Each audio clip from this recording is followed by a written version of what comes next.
also have VCs that we connect to family offices to help raise funding. And then we also work with high net worths to start family offices to fund emerging managers. So that's our overall goal. If you are a company thinking about joining, you can take a picture of the QR code there. We also have an online group that is listening in. So this is for them as well, that they can actually take a picture of that, fill out a form, and let us know if they would like to join our program. We'll have a good discussion with them about it.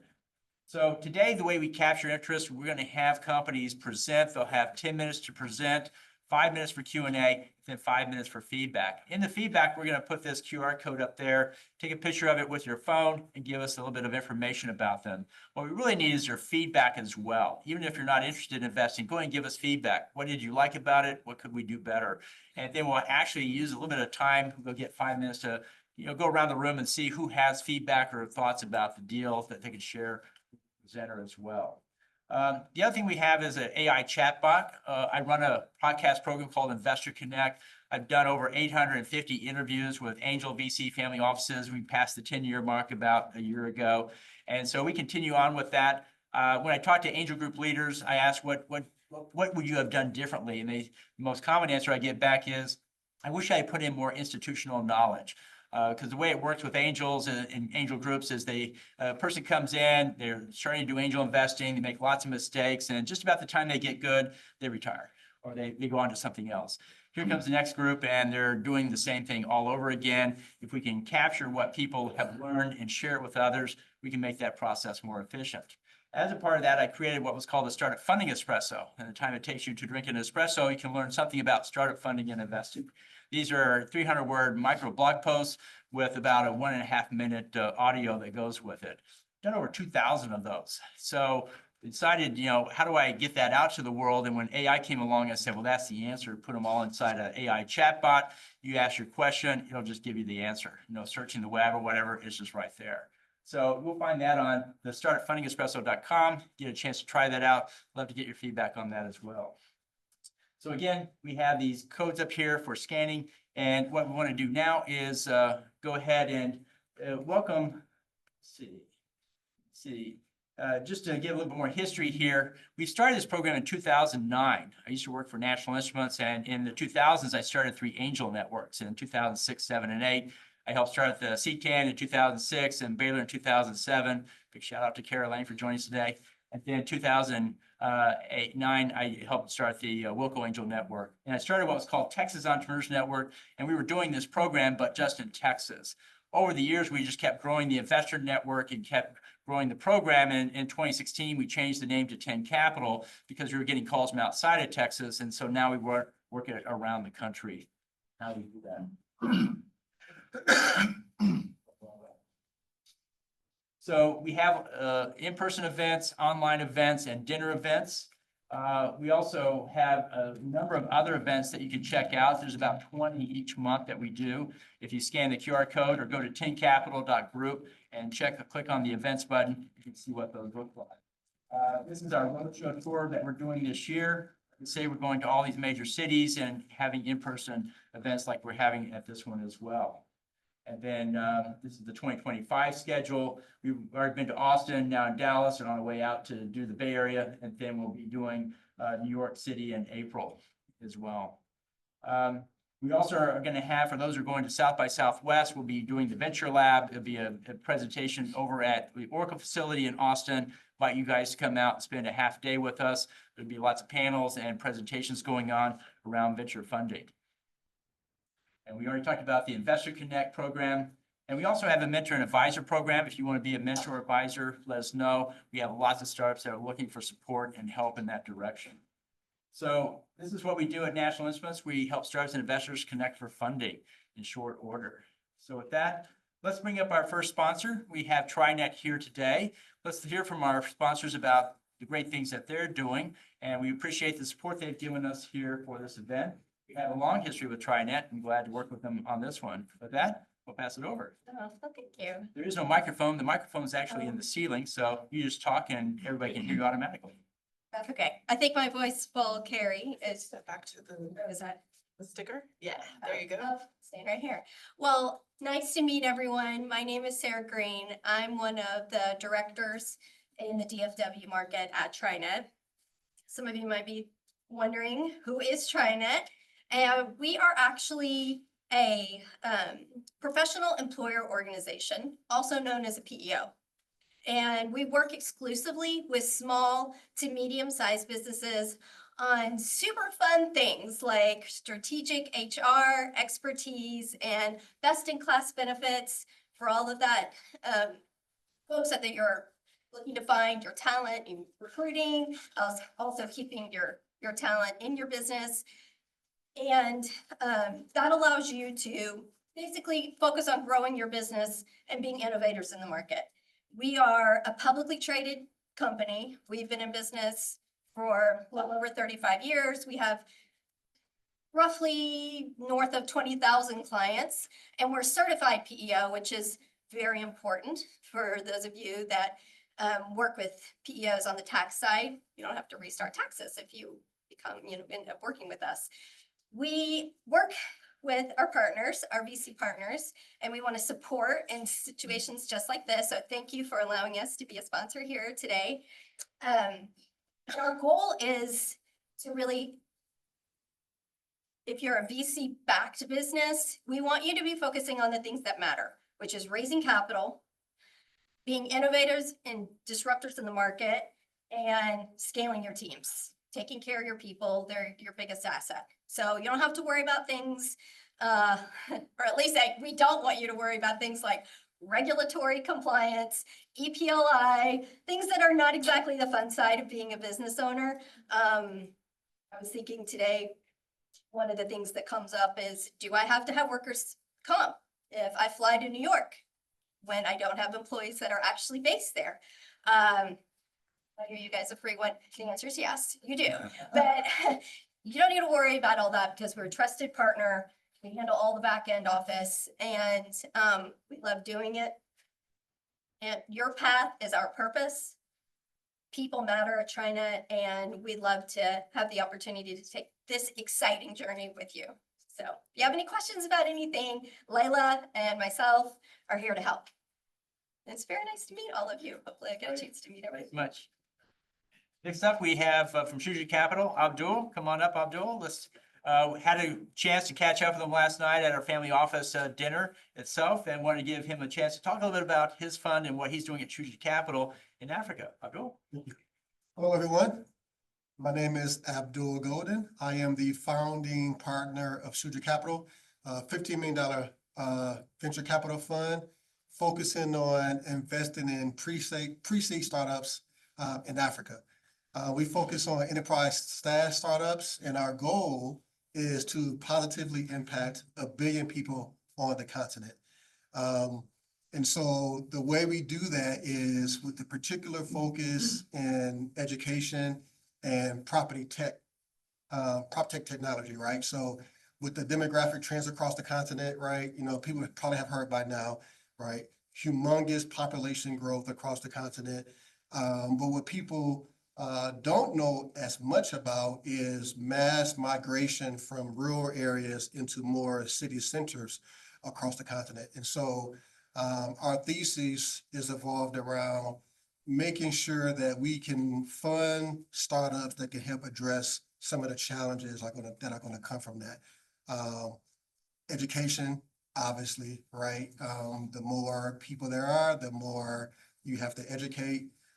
Property tech from the standpoint of this mass migration going on, right? You have to figure out how to house people, right? Where people are going to work, where people are going to go to school, things of that nature, right? So those are two of our favorite areas, but we invest in everything. Well, I shouldn't say everything, but our thesis is around enterprise SaaS, education, prop tech. This happens to be two of our favorite verticals within that. And so that's a little bit about me, and I'm looking forward to meeting all of you guys throughout the course of the day. Thank you. Thanks, Abdul. Appreciate it. I'd like to call out our partners here today. We have with us, you've seen the first two, TriNet and Shujaa, but we also have the Lion's Den. We have Doug and Ed with us today. In a moment, we'll go around and have everybody introduce themselves, but they've been a great supporter here in the Dallas area and also in Austin. We also have support from Beyond Angels. Appreciate that from those guys. And then the Dallas Venture Capital guys, really appreciate the support there for coming out and helping us with the quantum panel and putting that together. That's gonna be a great one. And then we have from Baylor Angel Network, Kara Lane as well. So appreciate that as well. But at this point, I'd like to go around the room and just have, if you haven't already spoken, just stand up and just tell everybody, you know, who you're from. Let's start with Doug and we'll go around the room and just give just a few sense of what you just work on. Yeah, I'm Doug Williamson. I'm the Director of Operations with the Lions Den. We're heading into our 10th year at Dallas Baptist University. We've had over 90 companies present in technology, agriculture, manufacturing, all kinds of industries. And a lot of the companies have done really well. And a lot of our Lions Den companies not just have economic impact and good financial returns, but they have social impact. We have one company in Kenya that currently is employing 49,000 Kenyan farmers. And they're about to, they're building a third plant and they're about to double that to 90,000 Kenyan farmers. And the financial returns are going to be great in this company. So we have a lot of companies like that. So our next event is on April 9th and 10th at Dallas Baptist University. Please look us up. Thanks. I'm Keaton May, the Assistant Director of the Beyond Angel Network. We are a university-based and faith-based angel network focused on helping employ and educate students as well as back Christian founders in the marketplace. So we invest in a lot of similar things, though we're generally US specific just based on our angel preferences. But that's a little bit about what we do. We also have an event coming up at Dallas Baptist University on April 24th if you guys want to join us for that. So thank you. Al? Hi, my name is Al Paz, and I'm not a venture person. What we're doing is saving the lives of cancer patients who stop responding to immunotherapy. The company's called TSP Therapeutics, and I'll tell you a little bit more about this in a few minutes. My name is Robel. I'm an advertiser for Auto Rocket Creative.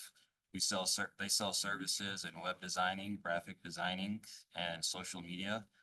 If I need more information, I'll be happy to share after this event. Thank you. So my name is Justin Ross. I'm the CEO of QuantaWatt Technologies. We focus in cataract surgery device development. And we're raising money for a novel technology that we've developed and have in Europe. So thank you. Jorge Guerrero from PlayCount, sports tech company, developed the first pickleball simulators around here. So that's what we do. Hi, I'm Jay Oppen. I'm in Detroit. I'm an investor in BioMEMS Diagnostics, and I'll be presenting here in about an hour. Sure. Ed Pierce, I'm the founder and chairman of Lions Den. Doug and I operate on an hourly basis to do everything in that. So pickleball simulation, do you not get hurt doing that? Is that? Yeah, that's probably a big coach on that.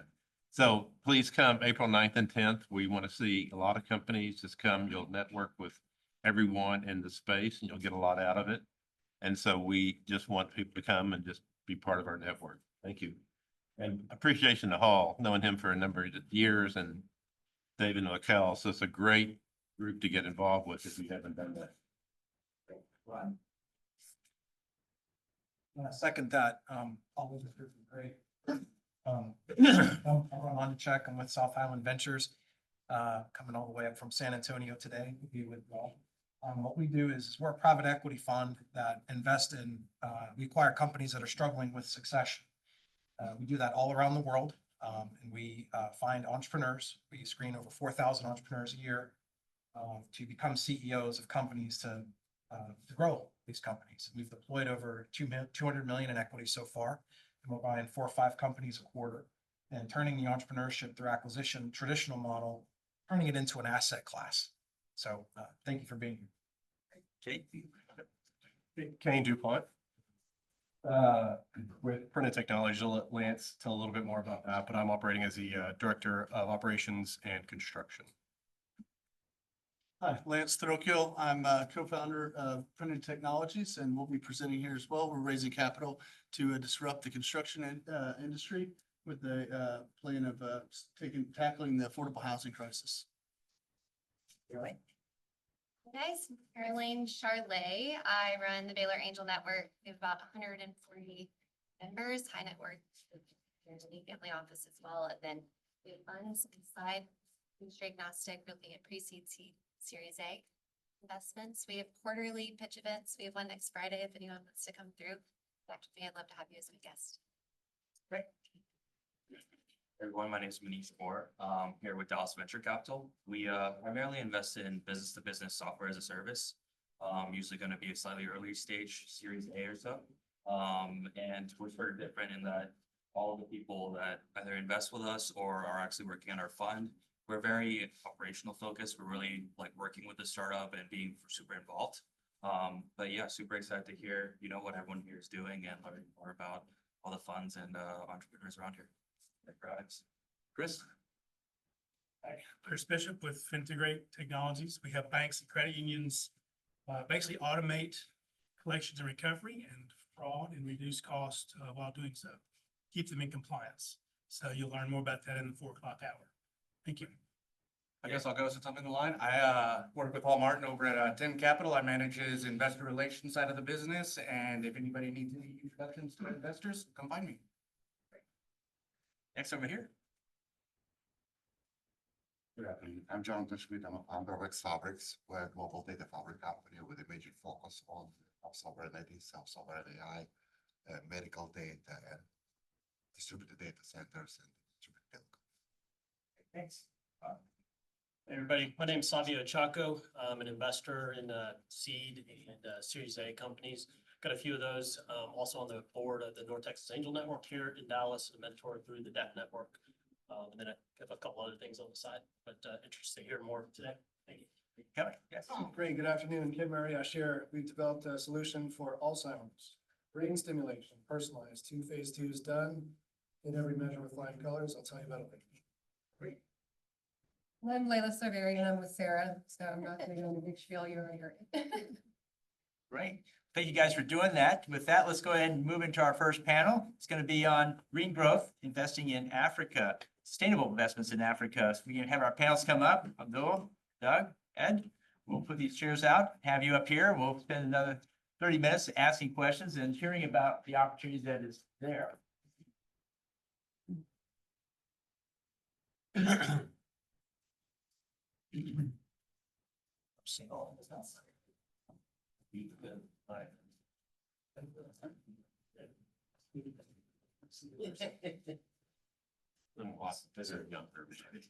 We introduced ourselves, but let's talk a little bit about what is your experience with Africa? I'll just go through it and have each one tell a little bit about your relationship with it so far. What have you seen so far? And then we'll kick into the questions as well. Doug, tell us what your relationship to Africa is.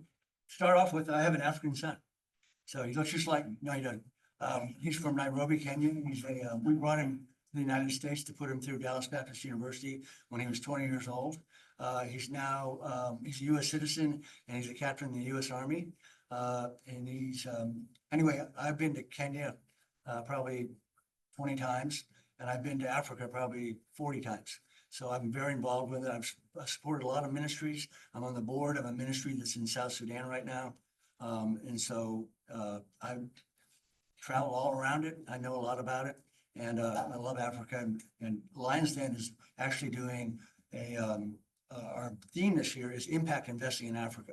So we're really going to be concentrating it on that theme. And we're going to have some of the top fund managers in venture capital and private equity that focus on Africa at this conference. So if you're interested in Africa, the Lions Den is going to be a great place to go this April. So, how about your experience in Africa? My experiences in Africa. So I would say my initial experiences were from a traveler, a tourist, right? So I've been traveling to Africa a couple of times throughout my adult life. And then in 2020, I had the opportunity to move there. I'm originally from Detroit, Michigan. And in 2020, I had the opportunity to move from Detroit to Africa. I pretty much retired at that time from the things that I was doing. And I spent, my first almost year just traveling around the continent and I fell in love with it, right? Fell in love. It opened my eyes and my mind into things that we typically don't hear here about the continent. A lot of things we don't hear about the continent here. Most of the news or most of what we get about the continent of Africa as Americans tend to be negative. But if you haven't been there, you have to go and experience it for yourself, and I guarantee you, it would be better than you expect it to be. So that's my first impressions of it. Spent a year traveling around the continent, fell in love with it so much that I decided to dedicate the rest of my life to making a difference on that continent. So that's a little bit about my experience of it there, and I'd love to share with you more about it, individually. Great. Ed, your experience in Africa. Start off, Dewey said, hey, you don't really look like your pictures on the website. And I go, yeah, we kind of time age those and make those look better, to do that. So that's kind of the way we do that kind of stuff. So, but great to be on a panel with him. Of course, Doug and I know each other real well. No one has more physical on the ground experience than Doug that I've ever met. I've done transactions in South Africa, a couple there, Uganda, doing one right now in Chad, Congo. And so there's such a wide diversity in Africa that you really have to see it to believe it. So as we were looking in Lion's Den of an emphasis that we wanted to have, we really felt like we should do it on Africa. There's a great spiritual resurgence in Africa. It's just great things are happening in so many countries. It's a relative calm in Africa right now. And many countries are just solving the problems of the past. Like Uganda, for example, has no limit on repatriation of funds from investments out of the country, and that's a really big deal. And so there's just a lot going on. We felt like that we would bring some attention on that. And that topic has just really grown like wildfire across what people are telling us. So come and see all that we're doing to have great companies and great venture capital firms and great speakers. But we really believe in Africa right now, to be honest with you. So thank you. Great. So I have a list of questions, but we'll have to hear from you guys as well. My first question is, what are the most promising sectors for sustainable investing in Africa? And what are the factors that make them successful? Let's start with Abdul. I would say right now, I would have to say solar. There's a lot of momentum around solar right now. Yeah, just leveraging the natural ecosystem of the environment right there, leveraging the massive expansive land. That's nothing that you don't realize unless you've been there, how ginormous Africa is, right? And even though it's a high population, there are still mass areas of land, areas that are unpopulated, right? And so we know that with solar, it requires a lot of land, right? And so there's opportunity there because obviously the land is there, the sun is there.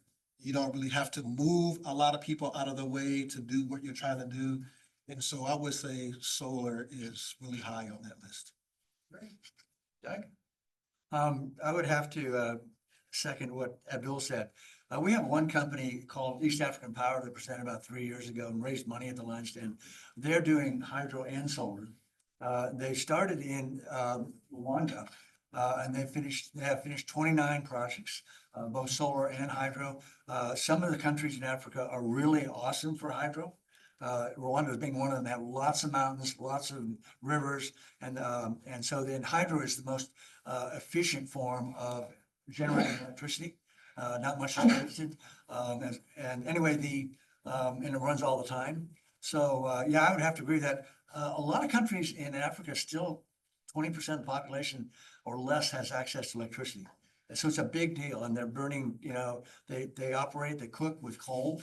So bringing electric power to Africa, whether it's hydro or solar, is an important thing. Ed, what's your take? Yeah, I think to take those comments, it's on two levels. One is bringing base services and technology leverage services down to an individual business unit as far down as you can. Therefore, you see solar panels on the back of the little Bodo scooters that are running around, and you really couldn't step off a curb, in Kampala without running into one of these scooters, so you have to be careful. But it's bringing solar down into an individual unitized basis so that it can be broadly used. And then there are larger campaigns that are really very, very active at the government level and below. So the government is very active in petroleum production, and they're providing great projects that can benefit farming or benefit the distribution of jobs as well as agricultural and food to the people, those are encouraged by government largesse. And so that's a good thing also. Great. Next question is, how can African governments and policymakers create a more enabling environment for green investments? What regulatory or incentives can they put in? Abdul? And I know we're talking about green, but I would expand that question to encompass anything entrepreneurial. Let's do that. Business oriented, right? The first thing I would say is they have to be more open-minded, right? And they have to be open-minded enough to cooperate and listen to what these entrepreneurs are trying to get across, right? There are tons of very bright, very talented folks in Africa that are trying to solve everyday problems, right? These folks are on the ground, right? They see it, they feel it, they live it. And so, in some instance, a lot of instance, government officials, they're isolators, right? It's like government version of I retired, right? So they're not always seeing the things that these entrepreneurs are seeing. So I would say first and foremost, they have to listen, have to be open-minded, listen to what these sharp young minds are telling them, and be open to making what in some cases could be drastic changes from the norm, right? Breaking away from those old systems, which a lot of us know some of those old systems were built for a particular purpose to benefit a particular subsection of the population, right? Not all, right? And so they have to understand that some of those old systems have to be broken down, and they have to be open to building new systems that can help facilitate new growth, new economy. Ed? Yeah, I was going to say that's a great way to bring it to that level. I think, let me talk about some ways that governments can be extremely cooperative and accepting of projects and entrepreneurial initiatives. Is if you can show a way to feed people across the country, and if you can find a way to really just provide jobs across the country, then there's going to be an economic minister somewhere that's going to sit down, meet with you, listen to you, provide money and benefits and promote that idea across the country. In Africa, I can almost guarantee it. There's a couple ways where Africa, I think, is behind the times and not the way I would want to see. So for example, oil and gas in certain countries is owned by the country. So once you drill oil and gas, it doesn't promote efficient individual exploration, because as soon as you produce it, you have to negotiate a license with the country. And so therefore you have a problem with pipelines, you have a problem with exploration, but you can negotiate the license if you have the right people. And then the same thing with minerals like gold and silver are owned by the country in many cases. And so you have to negotiate, get the right paperwork to explore and export gold and silver. So pro and con. Doug? There's a huge generational shift going on in Africa. The population of Africa, the average population is under 25. So there are really a lot of young people, and historically, you probably know this, but there's been a lot of corruption in the governments. Even now, I'm not sure there's the one honest election in all of Africa. If you think about it, when you see these dictators get in, presidents, when they get in place, they stay in place. And how does that happen? So anyway, the young people don't like that. And so there's been a big transformation. This is like the first continent where they skipped the laptop, they skipped the desktop, and they're on their phones. So everything's app-based, and you really can't censor the phones. So they know what's going on. And they kind of hate the level of corruption that's been in place for decades. And so there's a big shift going on right now. And as Ed said, bringing jobs to these younger people and giving them economic clout is a big part of helping to change Africa. Yeah, and so those old systems I was talking about is exactly what you said, right? Yeah. Those leaders who have been in there, they're generational leaders, right? Because you get an original leader in there who's like the granddad. Yeah. And he basically passes the leadership on to his son and then so forth, right? So that's an example of some of those old systems that have to be broken. Yes. Well, to piggyback off of that, my next question is, what role does technology innovation play in accelerating sustainable growth? And historically, the biggest, story people would tell is that in Africa, they really didn't have landlines. They just went straight to cell phones. So you can skip some older technologies, go to the next one. Where else are we seeing that in Africa today? It's called leapfrogging, and you're seeing it almost everywhere, right? So there's a problem, they're gonna figure out how to fix it, and they're gonna use the most efficient manner to do that, right? And so, I would say, you know, a specific example of that, you know, aside from, say, mobile money, is, I would say, you know, if you listen hard enough, you would hear some people saying, you know, SaaS is dead. SaaS isn't dead, you know, people are being melodramatic.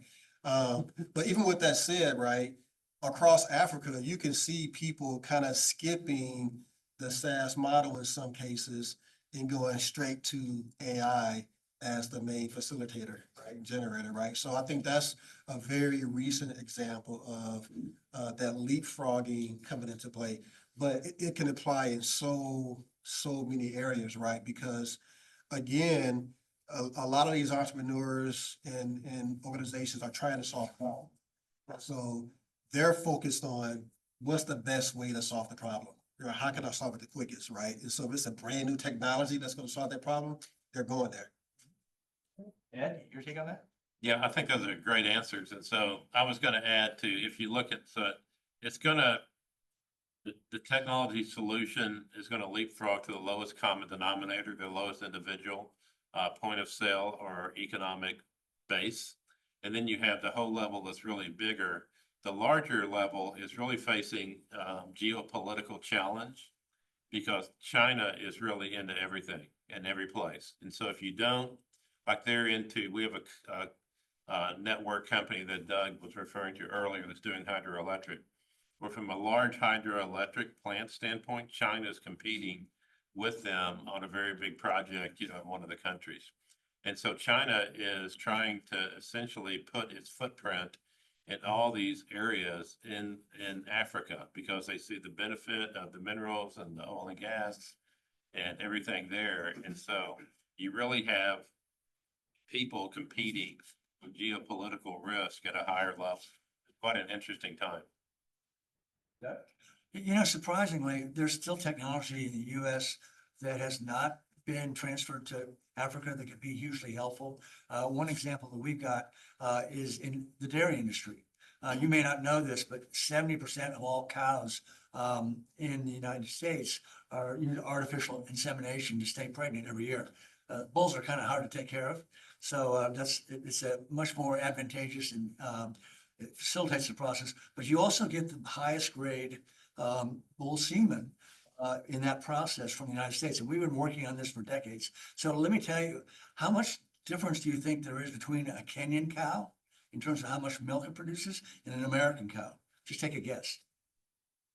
The same. 50%. It's 6 times. So an American cow produces, a Kenyan cow produces 7 liters per day. Okay, and an American cow produces 42 liters per day. Our cows are much happier. That's the point. The point being is that one of the companies that presented last year, they're transferring technology that's widespread in the United States to Kenya. Okay, and then within the first generation, which is 2 years, that first calf will produce 3 times more milk than its mother. And eventually it'll produce 5 times to 6 times more. That is a huge social impact, economic impact for the nation of Kenya and all of sub-Saharan Africa. So all the cows are like that. So that's just one technology that could be transferred that could make a big impact. And there's other pockets out there like that. Right. My next question is, what financing models have proven most effective for funding projects in Africa? Is it the traditional equity that we see? Is it debt loan? Is it a combination? What do you guys see out there? Well, I see a lot of the traditional, I would call it like a mega venture capital. There are some very good venture capital firms. There's 1 or 2 in every country, there's a handful.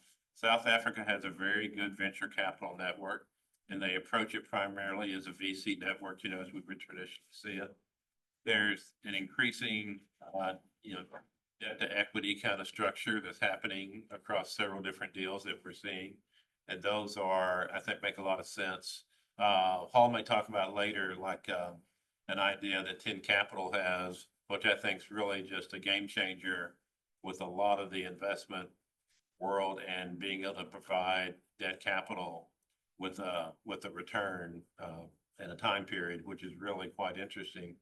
So I think we're seeing a lot of, an increased level of venture capital participation. But, there's a lot of risk in Africa, so you have to be able to tolerate the risk. And so you have to just determine your, risk profile in the venture capital firm and determine what you can invest in and kind of figure that out in a lot of ways, I think. Yeah, and I was gonna say, to kind of piggyback on that, I was gonna say, debt financing, right? So, you know, like Ed said, doing VC investments in Africa, can be a little risky, but VC is risky in general. But I think the risk is a little slightly heightened in Africa for various reasons. And so, for that reason, people sometimes I think there's a trend these days where, debt financing is becoming more popular. There are different financial infrastructure plays in place, that are making it easier to do things of that nature, structured deals of that matter. And so I think you're gonna see over the next few years, the rise of debt financing, as a way to fund some of these issues, There's startups. also, just to jump in real quick, that's a great point, but there's also the idea that some of the governments have learned over time. And so Uganda, for example, does not have a tax on repatriation of earnings back to the US, and that's a big deal. When you do an international tax and trying to figure out where, the tax structure for investing in different countries, et cetera, to not have any burden on your repatriation of funds back to the US or wherever your money's gonna go in a network. I mean, that's a really big deal. So that's a very positive advancement by Uganda, and others are following suit. They're trying to listen.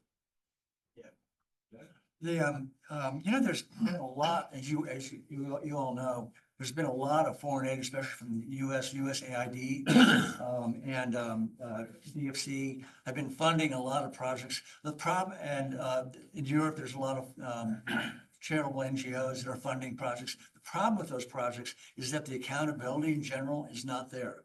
And so it's kind of like free money.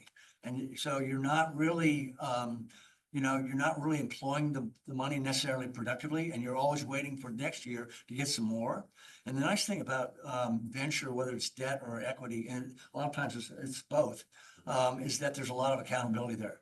And so you got some people that are, the leaders. We're going to have at least 20, private equity and venture funds that will be represented at our Lions Den event coming up in April. And these people are all experts that watch out for the traps, the things that are going to be especially risky. And because they know the land, the lay of the land, they know which countries are better than others for investments, what the resources are. So I think you're going to see more, and there's a real explosion in impact investing in general. And so I think you're going to see more debt and equity venture coming in to Africa, and that will be really good because that money will be smart for the most part. And so there'll be a lot of accountability, and you'll see a lot more done with that money. Great. Can I piggyback on that for 1 second? So we've talked a lot about the impact of making these investments, but it shouldn't be lost on anyone that, we're capitalists also, right? This is not a pure philanthropy play, right? So we expect returns as a result of this, right? And we wouldn't be investing on the continent if we didn't think there was a likelihood of returns and high returns. So I don't want people to be confused that we're strictly impact focused, right? Well, let me just speak for myself. I can't speak for these guys, but the goal is dual focus, right? Is to generate returns for the fund and for our LPs and making tremendous impact while doing that, right? So everything that we're saying up here is the goal to do both. And Africa is a great place to do both because, it's still, almost uncharted, undiscovered territory, right? It's like the new frontier. right? So it's kind of like, I kind of liken it to the gold rush in the West, right? That's kind of where we are right now, right? And so you get there, you stake your claim, and you can do well while doing good. So Abdul, we couldn't agree with you more. Okay. right. We want to have good financial returns and impact, but we're going for the financial returns first. So if it has impact, if you're creating jobs in Africa, you're going to have social impact. But our first benchmark is, are they going to have good financial returns? And then if they have impact on top of that, awesome. Exactly. So what questions you guys had, Ron? Yeah, no, Abdul, I'm kind of thinking of it in an opposite way, where I see Africa as a tremendous opportunity because you don't have the FDA. You don't have all of the regulatory barriers to get into place, and you're more free to innovate, right? And so to be able to blaze your own trail in that sense, particularly with medical technology, it seems like, I think like over the years, we've kind of been so used to like, oh, we got to bring this there, but like, no, like we don't have the same barriers, and that's a benefit, right? And Exactly. a significant strategic advantage. And so if you can just mention like some of the things that your portfolio companies are doing and that are kind of taking advantage of that, right? Because you don't have the same kind of blinders and limitations that you could by working within a regulatory different environment. Yeah, so I can give two examples, right? And so I would say, you know, one portfolio company is it's a medical records company, right? And so medical records, you think, well, you know, that's not a big deal. It's a medical record, right? But in Nigeria, it's a huge deal, right?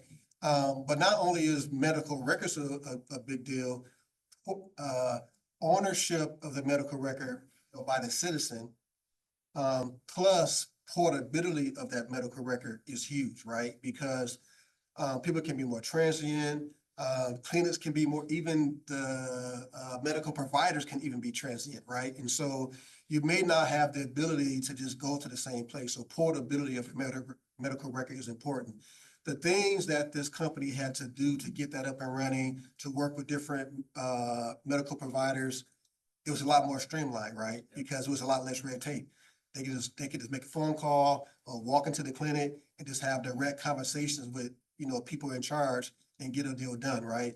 They have to worry about regulators or in all these different kind of reg requirements, right? So that's one example. Another example on a completely different vertical is in the education space. So I have a young lady out of Kenya actually who is basically doing Uber for school kids.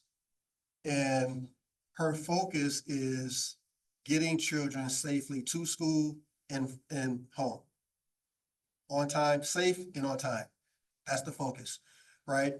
And you would think transporting kids, right? If a business was to start here in the US transporting kids, there would be a lot of hoops and hurdles to jump over to do that. But in her case, it was none of that. She just built the technology, made sales to schools and parents, and she was off and running. And so those are two examples. And to your point, the lack of those barriers actually facilitates the technological leapfrogging that we've talked about, right?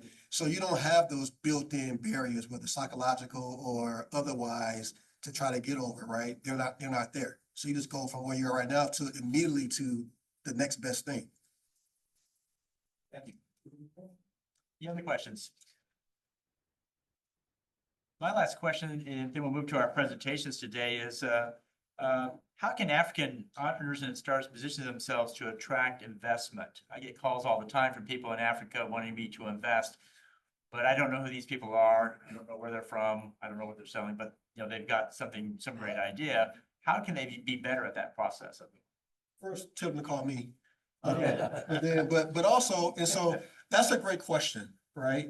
And it's a question that I talk about all the time because I have a slightly different philosophy, you know, as I approach, you know, my founders. Before I write a check, I actually kind of coach and mentor them first, right? So it's almost like I'm pretending like I'm getting them ready to pitch to me, right? And so I think, the biggest things that I try to tell the founders that I work with is, number one, you have to understand why you're doing what you're doing, right? What's the problem you're trying to solve? And you have to know that customer or that market, whatever, you have to know like the back of your head, right? And then also understand where you're coming from, understand where you are, understand the perception that comes with that, right? So you're gonna have to come with your traction, right? Your team, and all that has to be buttoned up, right? So the other thing is you have to have skin in the game and you have to have built something, right? Don't come with just your deck, right? Saying, give me some money, right? And so so what I try to teach is you have to understand, who you're talking with, who you want to work with, and how you could be perceived as a part of that. And you have to make sure you check these boxes before you approach, right? And so that's basically what I teach, right? Check those boxes. Those boxes being, you have to have skin in the game. You have to have built something, right? Show me that you're committed to this. You have to have built something. You have to at least show me you're trying to get traction, even though you may not have traction yet, right? Show me that you're in it to win it and that you're committed, and then I'll work with you. Great. Doug? They're a really good, but there are some major accelerators in the United States, like Y Combinator. And in our ecosystem, there's Praxis, and there's organization called Oceans out of Cincinnati. And in Africa, there are accelerators also. We work with one that's really prominent called Synapis. And they are now in 15 countries, but they started in Nairobi, and they have a very large office space. They've got about 50 employees in Africa. And so if you can get into an accelerator program, first you all have to apply, but that's where you can kind of hone your skills. And they kind of help you put your plan together and refine it, and they tell you just what Abdul was saying, some of the features you need to show to investors. Two of our best companies that pitched last year came from Synapis in Nairobi. So I would recommend they find a good accelerator. Cool. Yeah, so I would say those are all good points. Say this maybe the right way. If you're going to pitch a company to US investors, either venture firms, accelerators, et cetera, and really all around the world, there's an equanimity of language. You have to pitch in a way that financial people want to see it, because you can't really pitch like Dila was saying, that I have a great idea, I can draw it on the back of a napkin, and so why don't you invest in this? And so you have to pitch the way your audience wants to see the topic presented. And so there's reams of information about how to really answer the questions of competitive advantage, et cetera, and Hall has programs on that and materials. You've got to follow the plan that your investor wants to see. I think that's really, a lot of times people forget that. So we preach that. Great. Can I add one more thing? Know who you're pitching to, right? Right? Don't just go cold calling somebody, cold emailing somebody where their thesis doesn't line up to what you're doing in any shape or fashion, right? It's almost an insult, right? So know who you're talking to, know who you're reaching out to is another thing that I try to impress upon them, right? It's good to show that initiative and that gumption, but also show that you've done some homework and know who you're talking to. That's good advice. Well, let's thank these guys for their information. Give themselves 1 minute to reset up here, and then we're going to have Al of TSP come up and present first.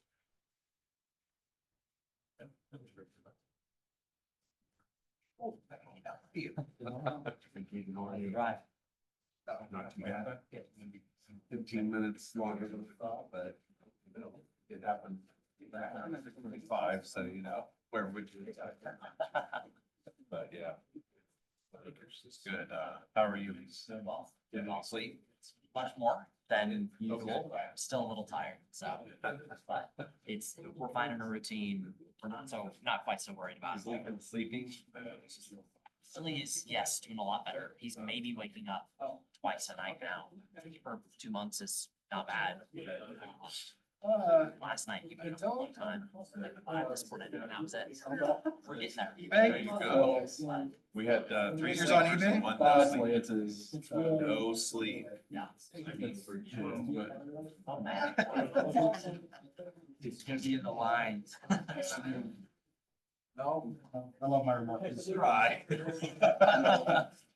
So our number 2 came from, it kind of created some equilibrium with number 1.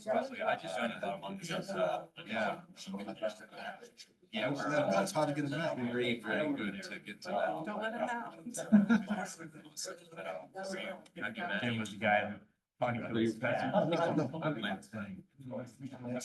Table. Companies that are capital in the US to kind of invest in companies there, or do you also look for companies that you can focus? Initially, I was 100% focused on operating firms on the continent. Here lately, I'm trying to open up to the possibility of. But that was way back. Gonna try the survey. Yeah, I mean, if you could be import, that's a bonus, but not necessarily. So if I can come. All of those Checks the stay boxes, within the box. that happens to be here. You want to stand near the podium? That's great. Here? Yes. It's always asking. Slides. This side is much better on. It's Last great. company, We can't see you if you're outside the box. yeah, it's like, Okay. so I was a So cyber. he wanted to get him. On my way back to what I love On the flights now? now, I. Test it if you want. Because everything. Once we get back, we, Not even. When that young man with his glasses back. I'm sorry. Interviewed a union that's, looks like. It's good to be around. Help friend fest. somebody else. Investor relations. Right.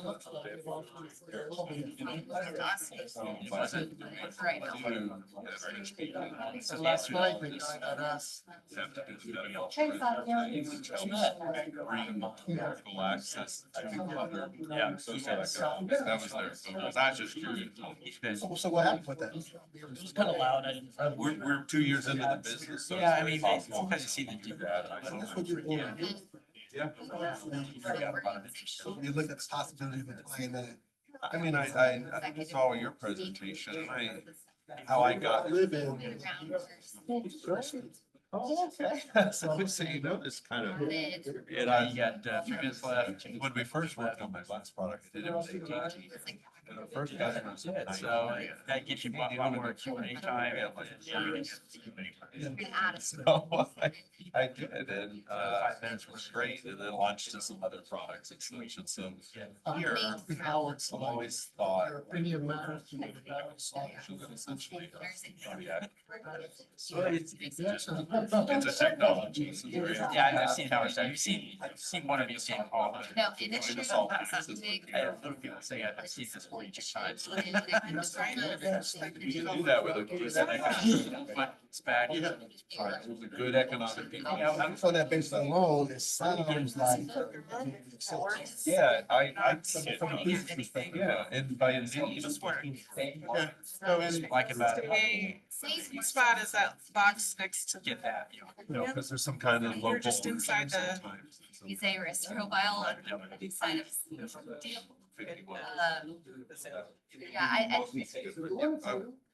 not life safe. We mostly try to stay away from the safes. What do I do?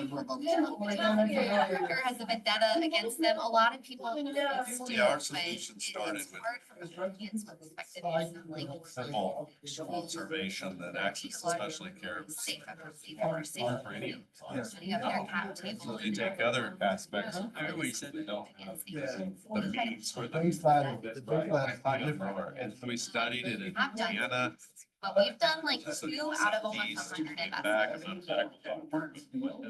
But they're founder friendly. So I This totally is a understand why. technology. Juice that.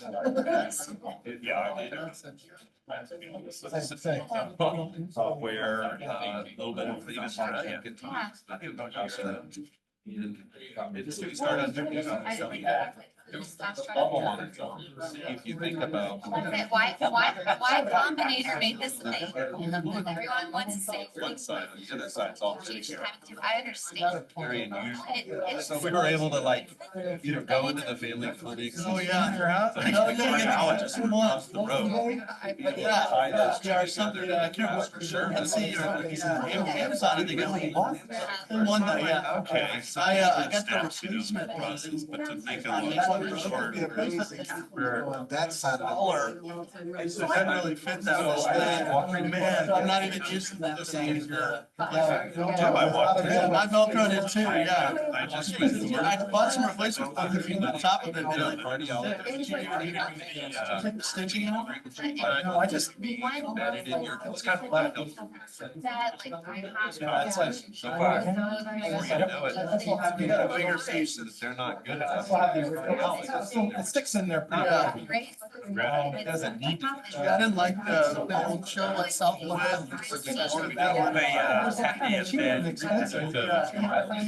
might be like a payout That's option. hilarious. I've never seen anybody do that.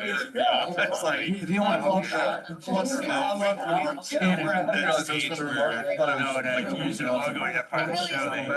I always say, I don't. it's like Jamie.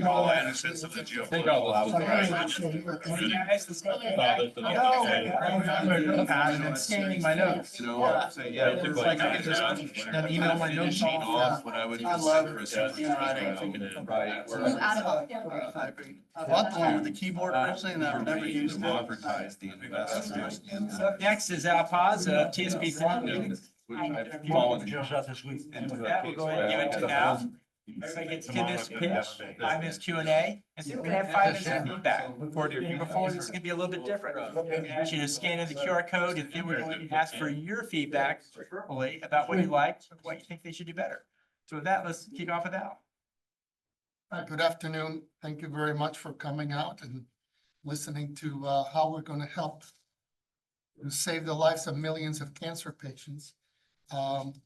I'm Al Paz, CEO and co-founder of TSP Therapeutics. I've spent my entire career since I got out of college working in the pharmaceutical industry. And over my career, I have rebranded, relaunched, and repurposed at least half a dozen products that became leaders in their therapeutic category. And what I'm going to tell you about over the next few minutes is how we are going to do it again at TSP and save the lives of millions of cancer patients. See, every year, about 10 million patients die of cancer because they stop responding to therapy.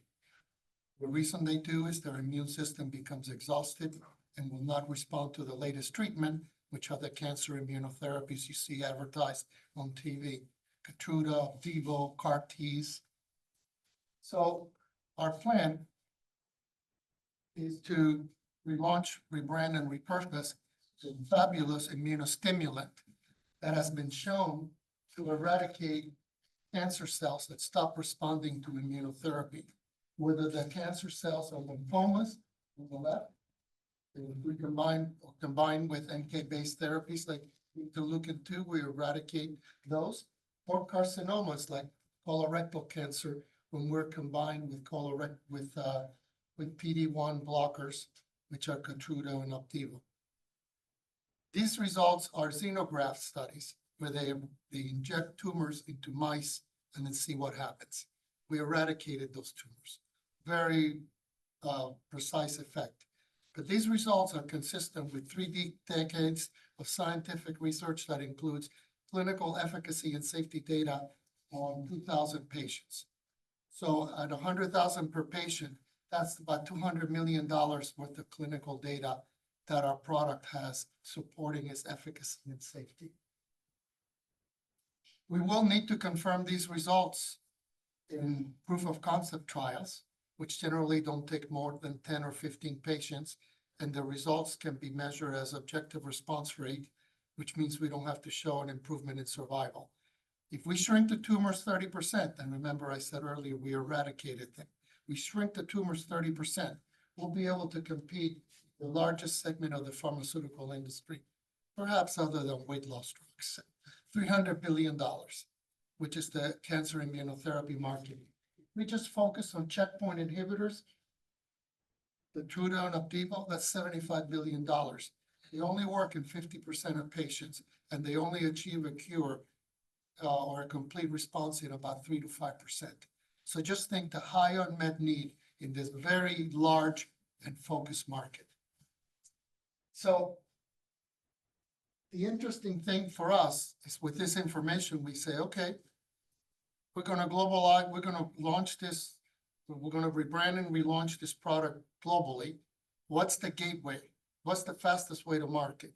And we really have two choices, and we can open it up to investors. Choice number one, we can come to the US, spend $100 million to get the product to the market. Then our exit time will be 7 years. And of course, the exit, if everything works out fine, will be a unicorn exit, $1 billion, because of the size of the market. Or we can enter the world through the European gateway. We can start generating sales as high as $200 million in peak years, in less than 3 years, with an upfront investment of $5 million will get us on the market. And the time to exit will be actually 2 years less than if we come to the US, and the potential is still $1 billion. So what would you do? 100 million or 5 million? The choice is pretty simple. So we think this is the way to go, but we're open to suggestions. So the reason that we can get on the market in Europe for $5 million is that the product's already approved. And since it's a subcutaneous formulation, we don't have to do any clinical work. No bioequivalence required. We just have to manufacture, file a centralized generic application, and we can be on the market. Product well-known, easy to make. And in fact, we can sell this product throughout the world once we get approval in Europe. And that's what I was talking to Abdullah about. So the subcutaneous can start generating $8 to $15 million right away in AML.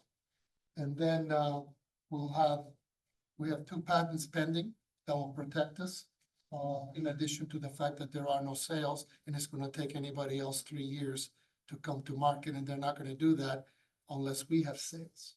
So from the revenues that we generate from AML, what I'd like to show you now is that we do have enough evidence to generate those sales.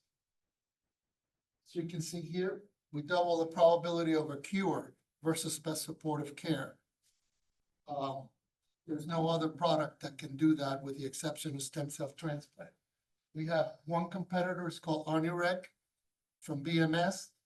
And when you look at the cure rates of 5 years, you might as well have saved your $500,000 because the cure rates are the same and the survival is not that much different. We double the probability of a lifetime free of leukemia. So this product's 5 times more expensive than we are. Why wouldn't someone use this, right? So once we start generating sales, there are a number of companies in the hematology space that could potentially want to take a look at us, be our partners, or acquire us. So we could have an early exit from these companies here. Let's say they don't take us out. We generate these sales, raise more money. We can then develop our oral formulation to make the product more appealing and strengthen our IP position. And then we'll do the proof of concept trials that I mentioned before, 10, 15 patients, shrink the tumor 30%. At that point, we'll apply to Project Orbis and Prime, and we can be on the market much faster, simply because we will then get an accelerated approval and breakthrough designation with our IND with that kind of data, and we can then exit as a unicorn. And our robust evergreening plant, which I'll be happy to explain, will give us more than 20 years of patent exclusivity on our product. If all this works out, then we have every manufacturer of a checkpoint inhibitor as a potential acquirer. The top two companies control 80% of the market. The rest are just dying to get more business. If we can boost the efficacy of checkpoint inhibitors, don't you think they would want to take us over and make this product available only to be used with their product? Just think what their competitive advantage would be. I did that with Ribitron, and it was a great success.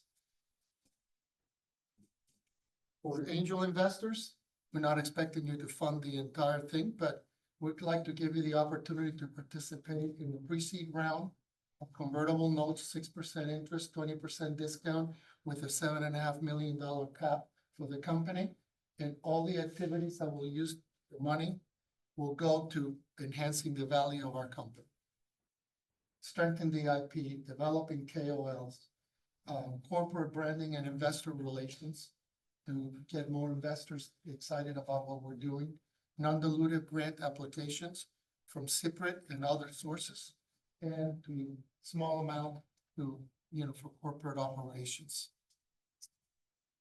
My business partner and I, Jeff Miller, we've worked together for more than 20 years. We have together launched, rebranded, and repurposed $2 billion products. So we have the experience, the drive, and the determination to do this again. And we're supported by an external team of experts that can take us to our first two major events. As money comes in, of course, we'll hire our senior leadership team. Our first goal is to get this product on the market and start generating sales, which we can do with our external team. So I'd like to invite all of you to join us in our fight to knock out immunosuppressive cells, revitalize the immune system of cancer patients, and help to save the lives of tens of millions of cancer patients. Thank you.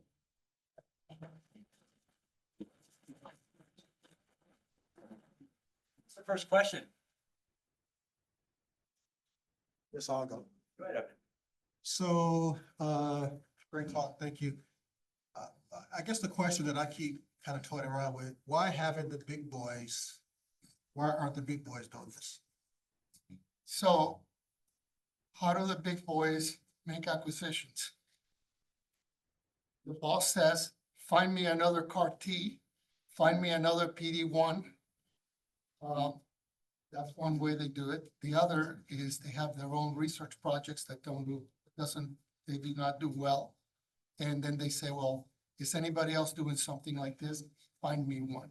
That's why you see 7 or 8 PD-1 blockers, because that's what they did.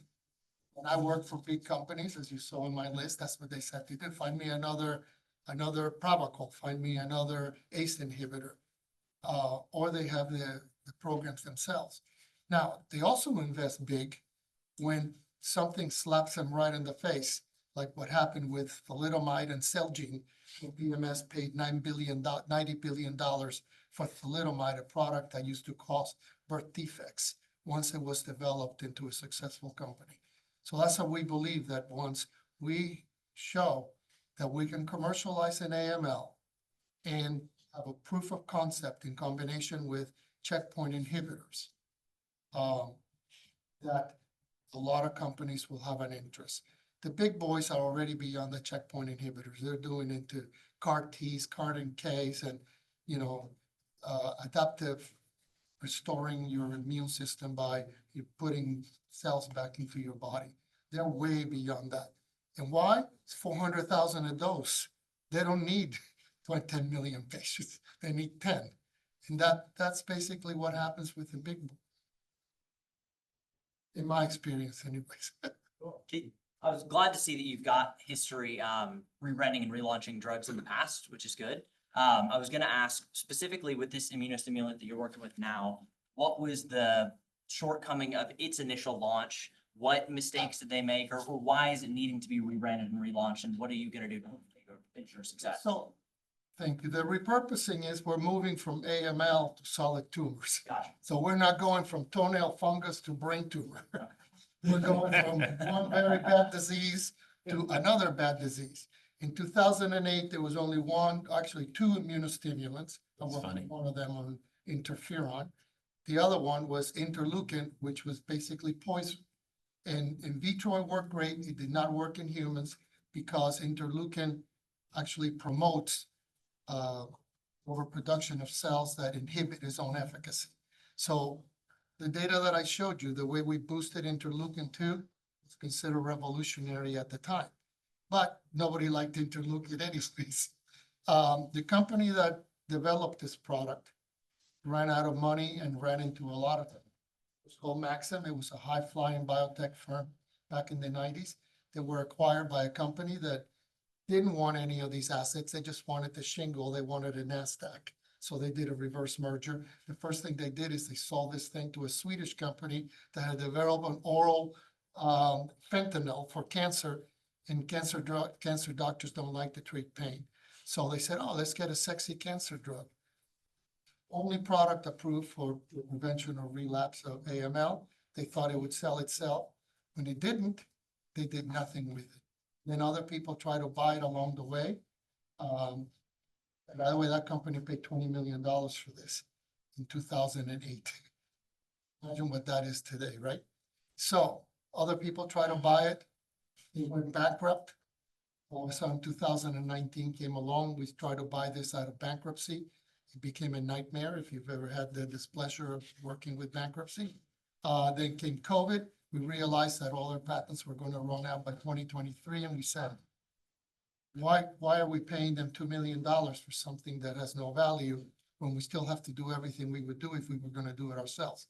So we reimagined how we would use this product with attacking immunosuppressive cells. Checked with KOLs, did extensive literature searches, and filed 2 patents around that. One is for use in patients with cancer that overexpress myeloid-derived suppression cells with any immunotherapy. So we're protected there, not just in AML, but everywhere else. And then we also did basic research that suggests that we can do an oral formulation because nobody knew what the oral absorption was of histamine from the small intestine.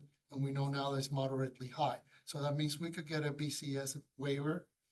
That means we can put our oral formulation in Europe without a clinical trial. So we can actually exit as a unicorn without doing a phase 3 trial or launching the product in the United States. So that's the story of what happened. Thank you. Now we're going to have the feedback portion of our session. If you could click through one more. Well, everybody take out your phone and take a picture of this code up there. It is up there. It's also in that card that's on your chair in front of you. If you scan that code in with your phone, you can actually give us a little bit of feedback, and we're going to give you 60 seconds to do that. And then after that, we're going to come back and ask, what did you write? You know, what is a positive and what is a critique? And just give a little bit of feedback before we finish up. And we'll just do 5 minutes on this. So And while you're doing that, I have a 1-page overview of our company that I'd be happy to give to anyone who has an interest. How long are your patents? I missed that. So our IP will be protected through our method of use patents, our oral formulation, and orphan drug designation. We can get as many as 17 orphan drug approvals with 7 to 10 years for each of them, and they're sequential. So we'll never have a generic. So we're protected both ways. Now, the patents themselves were filed in 2021, so 20 years from 2021. Thank you. And those are the first 2. I mean, we're self-funded. We have 1 million ideas for additional patents. You can patent the strength, the dose, the color of the tablet. You can do so many things to create barriers. And as I'm sure you're aware, just having a pending patent is a major roadblock for anybody because it's easier for them to buy you out than to launch against your pending patent and then have you sue them, have they give you money back. So as you guys finish typing that in, I'd like to hear from anybody here. One thing you really liked about the deal. Who guys has a positive comment that struck you about this deal? If you don't know what to answer, just go and. It's a potential unicorn. Go ahead. It's a potential unicorn. Potential unicorn. Okay, great. And Ron? I just like your experience. I mean, we've been there, done that. And, that means a lot, especially in that has long adoption cycles. And that really stands out for me. Now for critique, what concerns you about the deal, or what can we do differently or better? I mean, just one or two on those. Pete, what would you put down? I was gonna say I'm likely an incorrect target. This is not something we generally venture into, but I would say maybe for pitching other angel groups, talking specifically about kind of your sales and development strategy a little bit more and maybe a little bit less on the more medical jargon. I think you got us there, and then there was maybe more information that could have been better spent on the actual business as opposed to things that could have been followed up with in further diligence. But again, we're not generally the kind of angel you're probably looking for anyway. Cool. Anybody else? One more critique. How do you manage Europe regulations? Why are you so certain that that is not gonna change or structurally affect your cost basis to go in your market Regulation. in pharmaceutical development? So we're basically filing a centralized generic application. And the rules are, if the product is injectable, you don't have to prove bioequivalence. You just have to manufacture it. We're manufacturing synthetic histamine that is produced at the kilogram level at the current time. It is well known how to make it, and it dissolves in water. So we're taking histamine that we're producing for a kilogram for $300,000 and dissolving it in pharmaceutical grade water and putting it in a 2 ml vial. No stability, no issues of any kind.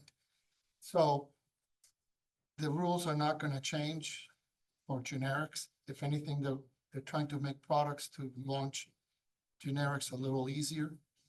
A little more risk on the oral, because we're saying that we can get a BCS waiver, which means we don't need a clinical trial. That means we can come to market just safety data.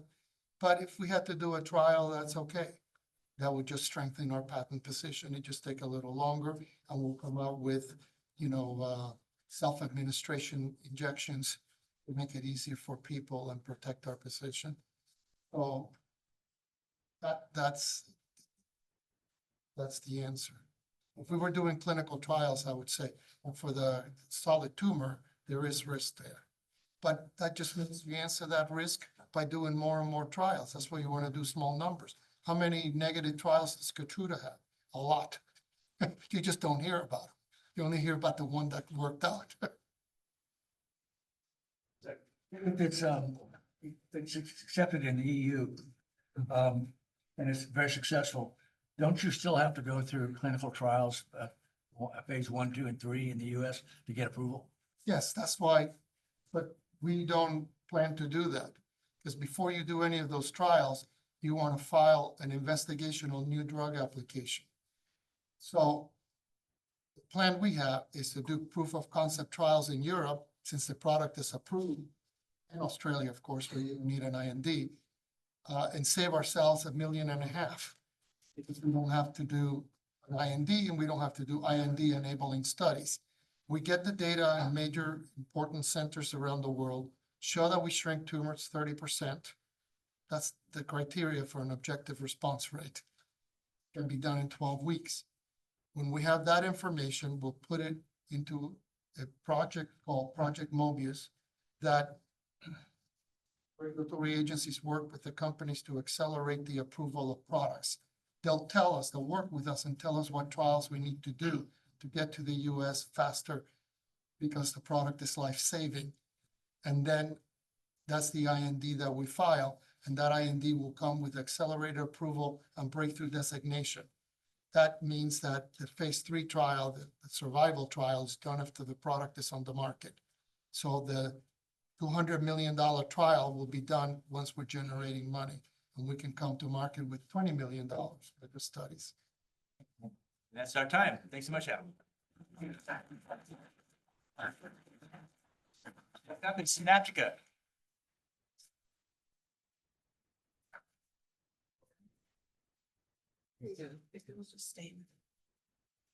Yeah, sure. Good afternoon, everyone. I'm Ken Mariosh. I'm the CEO of Sinaptica. Oh, geez. Thank you for doing that. That's very nice. I hate pictures of myself. We're gonna share with you something very stimulating. It's personalized brain stimulation for Alzheimer's. Okay, it's a new take on an existing technology. Transcranial magnetic stimulation has been around since 2008. It is safe, it's established, and it works in depression. What we have done is we've added precision and personalization. We're targeting a new area of the brain that's associated with episodic memory that is most affected by Alzheimer's. So that's the technology in a nutshell. We're going to share with you two phase 2 studies, both of which hit every single endpoint. 100% successful phase 2 clinical trial.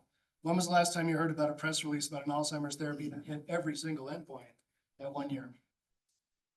It's a holy grail of medicine. I mean, all of us know somebody who's been affected by this horrendous disease. Unlike cancer, Alzheimer's is 100% fatal. And it's not just, a quick and simple death. It is a long, drawn out, slow train wreck of a disaster. I've watched as 2 grandparents faded away and sucked my family into taking care of them 24/7. It's a holy grail of medicine. And the drugs barely work. They barely work, and they cause all kinds of side effects. Researchers debate whether or not this separation is clinically meaningful, and they come with a host of side effects. 12% rate of brain swelling in the case of lecanemab, 17% brain bleeding, and up to a third of patients on donanemab get brain swelling. These are not great alternatives. The problem is we're obsessively focused on amyloid. I call amyloid the usual suspect. Cleaning up amyloid, which is what those drugs do, is like cleaning up the ashes after the house is already burned down. We need to find the real suspect who's hiding in plain sight. Our scientific co-founders, Emiliano and Giacomo from the University of Ferrara and from Harvard respectively, have been working on this problem for 20 years. They're funded by all the right institutions, including by the Gates-backed ADDF, which has backed them 5 different times with 5 different grants. They're looking at Alzheimer's in a very different way. We're inducing neuroplasticity by stimulating the networks that drive human memory. Simply put, when you stimulate neurons, they strengthen. So the idea is we're inducing neuroplasticity throughout the entire network that drives human memory. The question is, can we get enough neuroplasticity to slow down this freight train of a disease? This is the key technology that we use to confirm that we're hitting the right targets. So we combine TMS with EEG. So TMS is the coil here, 64-channel EEG, reads how the signals propagate in the brain. In an Alzheimer's brain, the signals propagate very differently than in a healthy volunteer. What we're trying to do is confirm that we've hit the entire default mode network. The default mode network is a large-scale backbone of cortical integration. It's where you integrate your memories.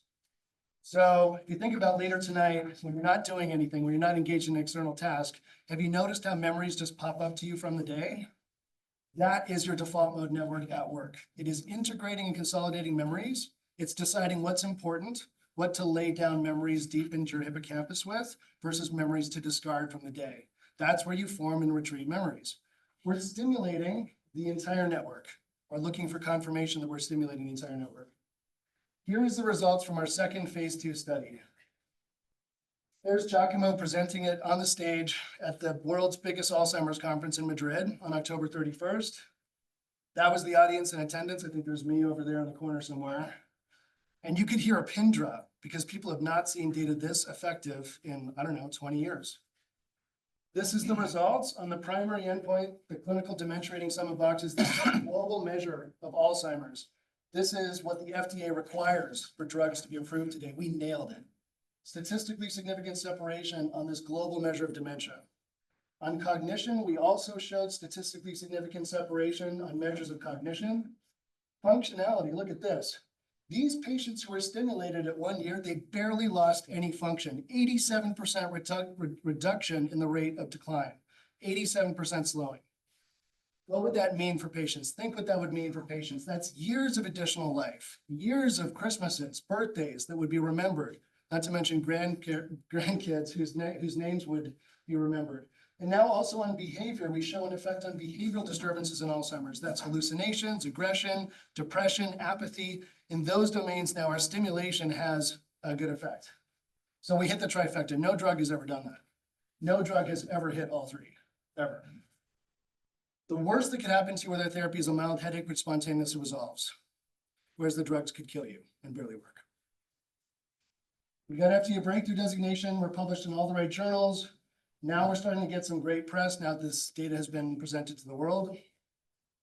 The ADDF, which is the Gates-backed foundation that backs all the emerging research in Alzheimer's, they came to us and asked us to invest. They want to see this thing move forward. So it's nice to have them approach us to invest. This is the therapy. This system actually exists. It's not a mock-up. It actually is approved for depression. So we're just using personalization and precision and modifying this device just slightly to hit our new targets. It's a weekly 20-minute painless stimulation. You can keep your eyes open, talk to the technician. You don't feel a thing. All you hear is a clicking sound behind your head. So we've got moats. We just got our first patent granted last year. It covers the methods by which we do this personalization. We just did an FTO, came out pristinely clean. And we also just got our reimbursement codes. How many companies at our stage already have their reimbursement codes approved? I'm not supposed to tell you that, but CPT just approved them last week. So we're well on our way to having Medicare pay $22,000 a year for this therapy. This is how much Sinaptica will make on every machine. $300,000 to Sinaptica per system per year from just 40 patients. That's the capacity of one machine. 40 patients, 300,000. You can see how the numbers get stupidly big really fast. Our neurology customers stand to make about $366 per session. That's net $400,000 per system per year to the neurologist. This is an enormous new profit center for neurologists. They stand to make so much more money than they do on the drugs. In fact, some of them lose money on the drugs. Here they're making $400,000 per system per year from just 40 patients. These neurologists have hundreds of patients. So many will acquire 3, 4, 5 devices for their sites. We've talked to them. We've done the market research. We've done our homework. This is the go-to-market model. 931 million in sales by year 7 is a conservative pathway. I used to do all the modeling at Boston Scientific and Baxter before that, and every acquisition we did. So this is a pretty conservative model. This is to 900 million. Of that, 728 million is high margin recurring revenue, drug-like recurring revenue. In the hands of Boston Scientific, this could go to 2.26 billion. How do I know what it would do in Boston Scientific's hands? Because I was the head of strategy for Boston Scientific's billion-dollar neuromodulation division. We did all the modeling in every acquisition we did, and I pulled the trigger on about 6 of them. And I sold capital equipment in 40 countries worldwide as the head of the Cosman franchise. This guy here, Greg, has built a system from the ground up. Here, he's just taking somebody else's system and modifying it. Easy.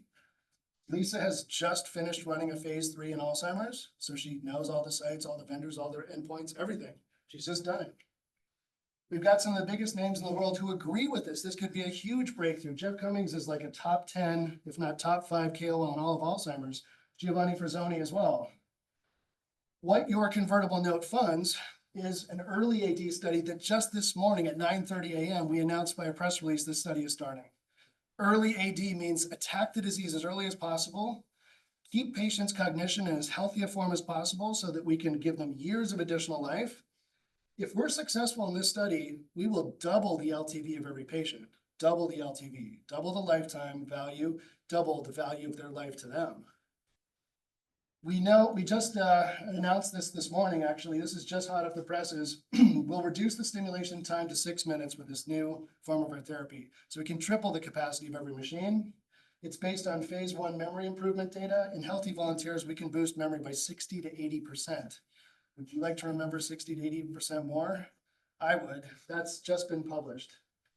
So that will lead into the Series A. So your convertible note will convert into the Series A, which funds the pivotal study, 15 sites, 305 patients. But we just are talking to FDA about the option for an early approval. So we wouldn't be on the market by 2029. We could actually be on the market by 2028 if they accept a 6-month endpoint, which it looks like they will because they've just accepted a 6-month endpoint for a similar drug. So that would put us on the market by 2028. Think about that. A safe, non-invasive therapy that actually works in Alzheimer's, that's a moneymaker for neurologists, that's patented, that could be on the market by 2028. Phenomenal opportunity.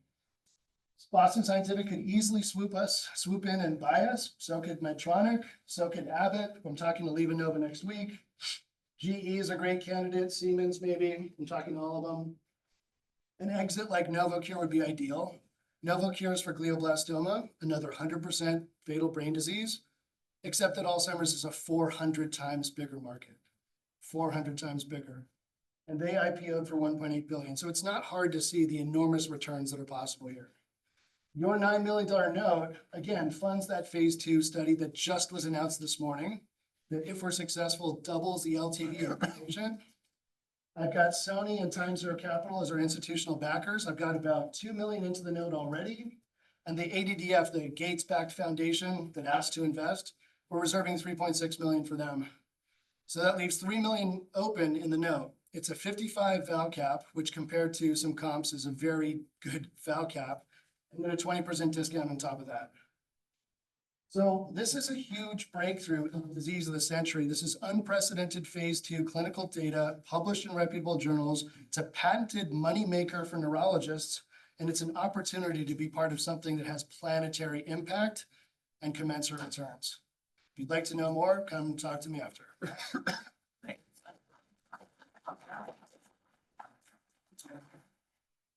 Slide one more. No. Oh, let's go ahead and open it up for questions. Who has the first question here? You mentioned recurring revenues. What's the source of the recurring revenues? Our reimbursement codes that we just got are based on what will probably be crosswalk to existing TMS codes that already pay $250 to $350. So I think about this, we do more work, so the neurologist has to do a little bit more work. More work means more payment. So our reimbursement consultant estimated that on average, our codes will pay $366 per session. So we think that taking a third of that is reasonable.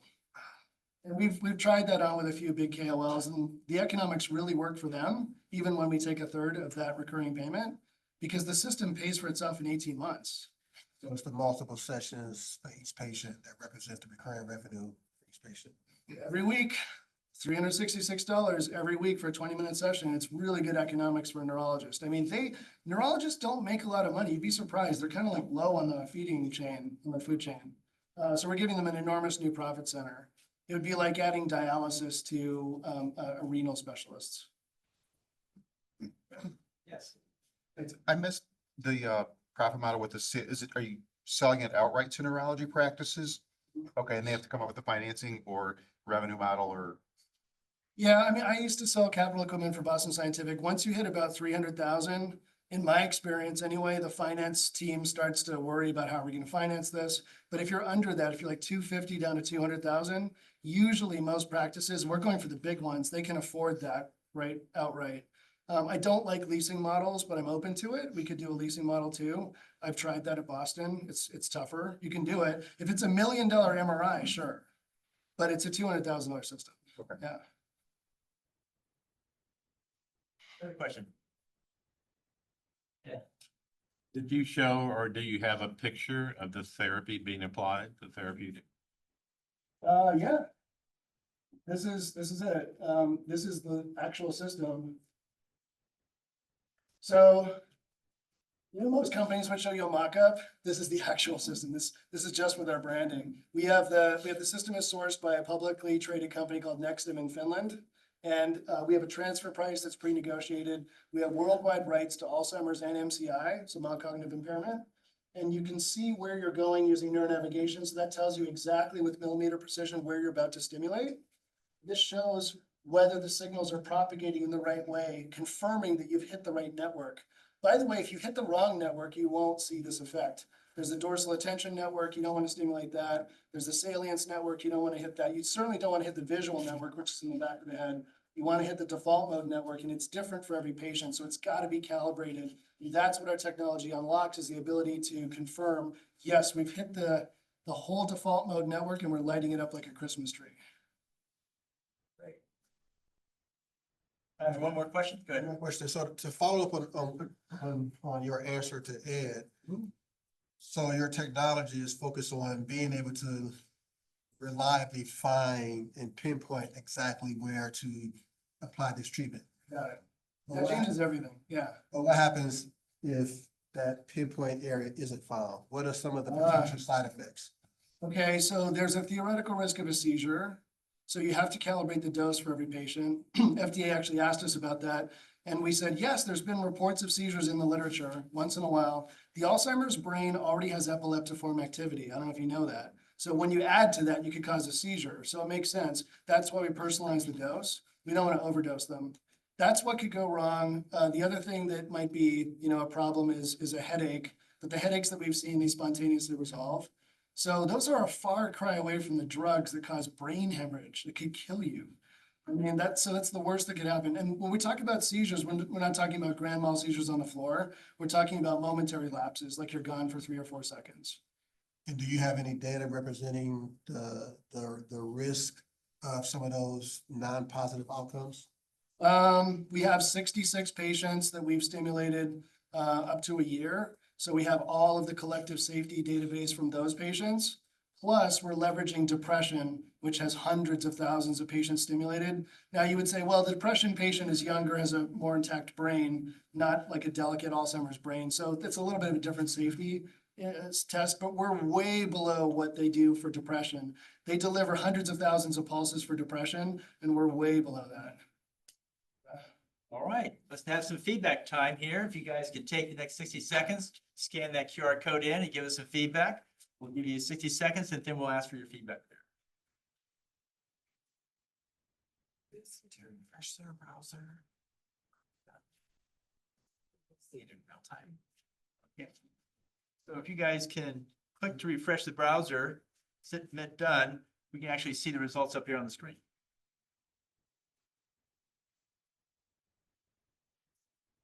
Okay. So at this point, let's have some feedback. Who has the first positive? Guess I'll go first again.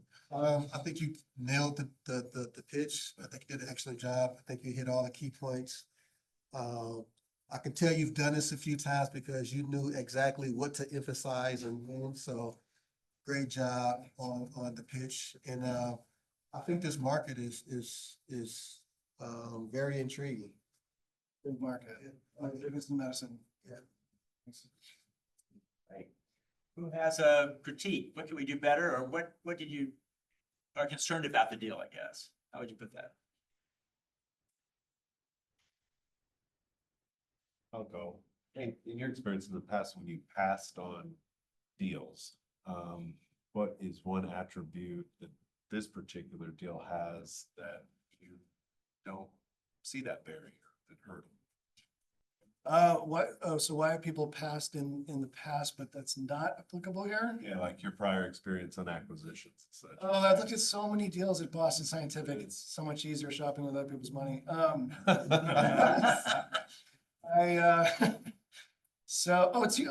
know what it is. It's reimbursement. Most companies at my stage, they're not even thinking about reimbursement. They think if they build a great product and they patent it and they generate great results and they have a great sales force and a great launch, they think someone will pay for it. So I'm like, guys, sorry, but somebody's got to pay for this. And the road to coding and coverage and payment, those 3 pillars, is like 5 years. So we're way down the road. I mean, we just got our codes 2 weeks ago.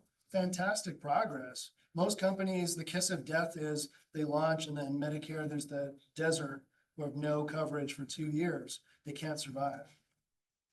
I would pass on all those products at Boston, one after the other, passing them. Any other feedback? Good or bad? All right. Thank you very much. Thank you. Thank you for the feedback. All right. Give them a good one. Except in BioMEMS.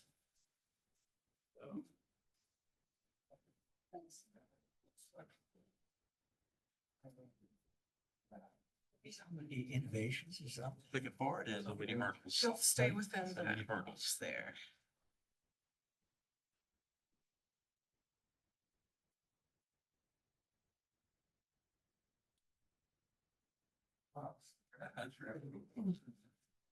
We'll sit there. Yeah, I think I'm an investor in BioMEMS from Detroit. My background is more real estate investing and finance, but saw this company and did my due diligence on it and realized that it's not an, it's a land. But I'll slides and give you some particulars. So why this matters. The diagnostics industry is moving ever closer to the patient, boosting demand for ever more sophisticated tests in the field. And what BioMEMS does is it pulls high-need, high-complexity diagnostics out of the lab to address unmet needs at point of care and at home.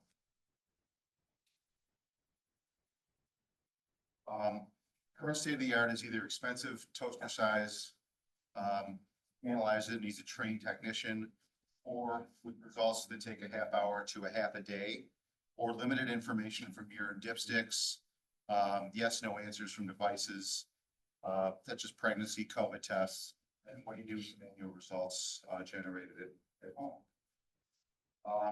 BioMEMS has technology platform that captures raw patient sample, processes and delivers lab quality results, ordered to our smart app in less than 5 minutes. Single-use test cartridge holds up to 10 different diagnostic tests, more than any other at point of need.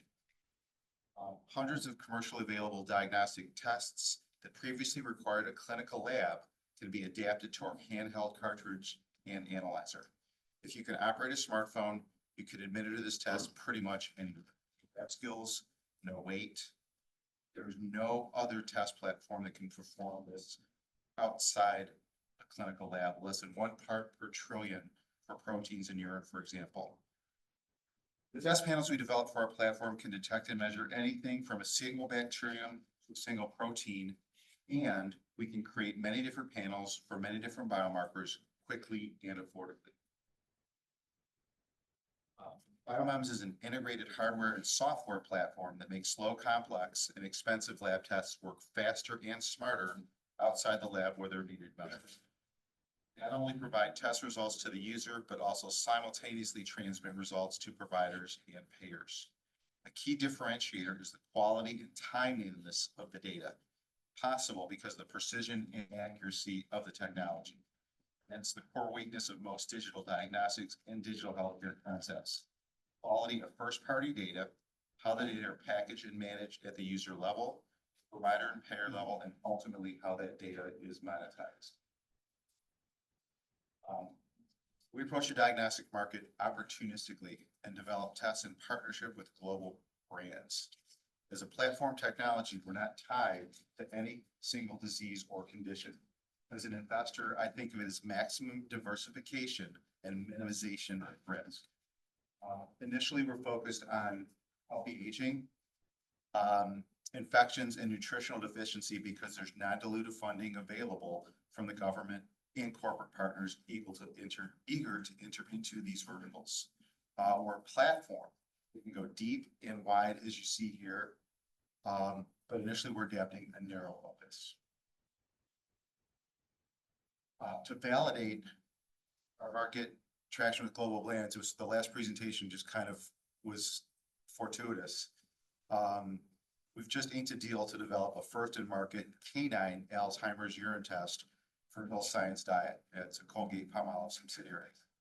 And this is real revenue, sponsored feasibility study, followed by a $2+ million product development phase and a manufacturing contract with pre-negotiated margins and sales volume. Unless you think doggy Alzheimer's test is an interesting sidebar or even a dead end, the anonymized data we collect takes on a greater significance when applied to humans. The gene signaling and disease pathways for Alzheimer's in dogs and humans are nearly identical, as are the diagnostics. So we're getting paid to develop the test, generate revenue selling the doggy Alzheimer's test, and all the while banking that data, which we submit to the FDA for accelerated approvals for the first ever non-invasive human Alzheimer's test without having to change much of anything. That's the strategic advantage of having a platform, ultimate flexibility.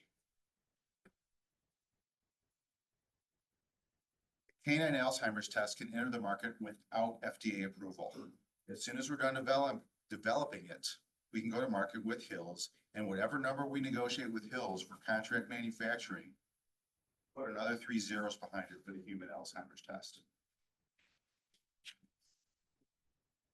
Once that first test is on its way, we start adding new test products to establish multiple revenue streams. Our gross margin ranges from 50% to 500%, depending on the selected diagnostic targets and reimbursement rates. Sell prices range from $10 $140 or more. Sales projections you see here are not typical market adoption guesses, but rather estimates of contract sales negotiated with corporate partners in advance.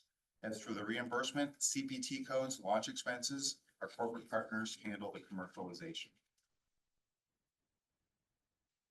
Our go-to-market strategy is our business model. We target global brands that make, market, or offer diagnostics as a service, initially approaching them to do studies, collaborations, co-ventures, which drives early revenue for us, but also allows them to test drive our technology with little risk and gives them the opportunity to consider a new product program and eventually a potential acquisition.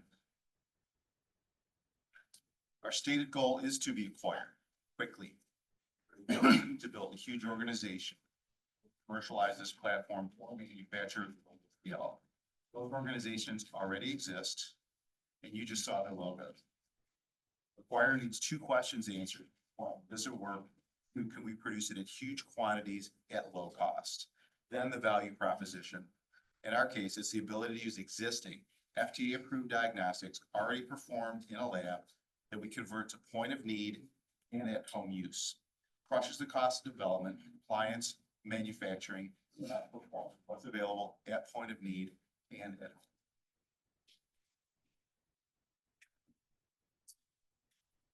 We're working to close a $2 million seed funding to engineer and build demonstrators configured for prospective corporate partners. This $2 million seed round and expected revenues from projects like the canine Alzheimer's test and healthy aging test should provide enough runway to pursue and close additional contracts with corporate customers. A $2 million late seed or bridge round gets the pilot manufacturing going, which is when we can put the company in play for acquisition. And we don't start on a Series A until we have a large private label manufacturing contract in hand. We can start modeling exit windows with the first such window once we've demonstrated that the entire platform works end to end and we have a small pilot assembly site that demonstrates manufacturability. We put the company in play before we go out in a Series A. This now becomes a risk return model. We can get out in less than 24 months with a good return, or we can get one OTC product to the market in 30 months or less, wait until we have multiple products in development, and look at some very significant returns with decreasing risk over time. We have comps, models, case studies, and market data to support projecting. For example, Quest paid $450 million to acquire Haystack Oncology after its $10 million seed round funded by QuantaWatt Capital. It's a freaking great return. And it's happening because there's so few totally new technologies coming to market and very, very few at point of need or at home. To get this moving, we're looking to close a $2 million seed round in the first quarter of 2025 to fund the end-to-end platform demo we present for the global brands that secure development and contract manufacturing deals. Founders have already placed more than $3 million in pre-seed funding, and we're able to produce our biosensors 1,000 units at a time right now. The use of proceeds is focused on getting the demo units up and running in limited quantity within 12 to 24 months and to close co-venture and collaboration contracts that bring in revenue, which positions us for a $2 million late seed or bridge round to demonstrate the manufacturability side of the equation. We're a little bit ahead of schedule, having signed a co-development contract with Hills for the canine Alzheimer's test and looking to close another very soon. The development team is led by Dr. Michael J. Puja. It's considered one of the world's top 10 diagnostics innovators with decades of successful product launches at Siemens and Bayer. Dr. Zane Beard, Vice President of R&D, directs our development lab in Colorado. Jake Capella, our lead engineer, holds degrees in math, physics, and engineering. He's our resident whiz kid developing hardware and software. Andrew Dahl has served in executive and consulting roles in biotech and medtech since 2003. Trevor Mason, who is not pictured here, has just joined as CFO, and we're actively recruiting C-level management pending available funding. Thanks for your time and considerations. Happy to take questions.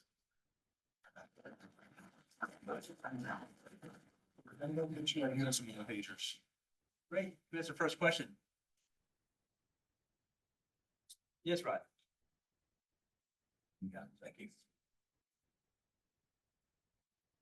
What's your question, Rod? No, I'm sorry.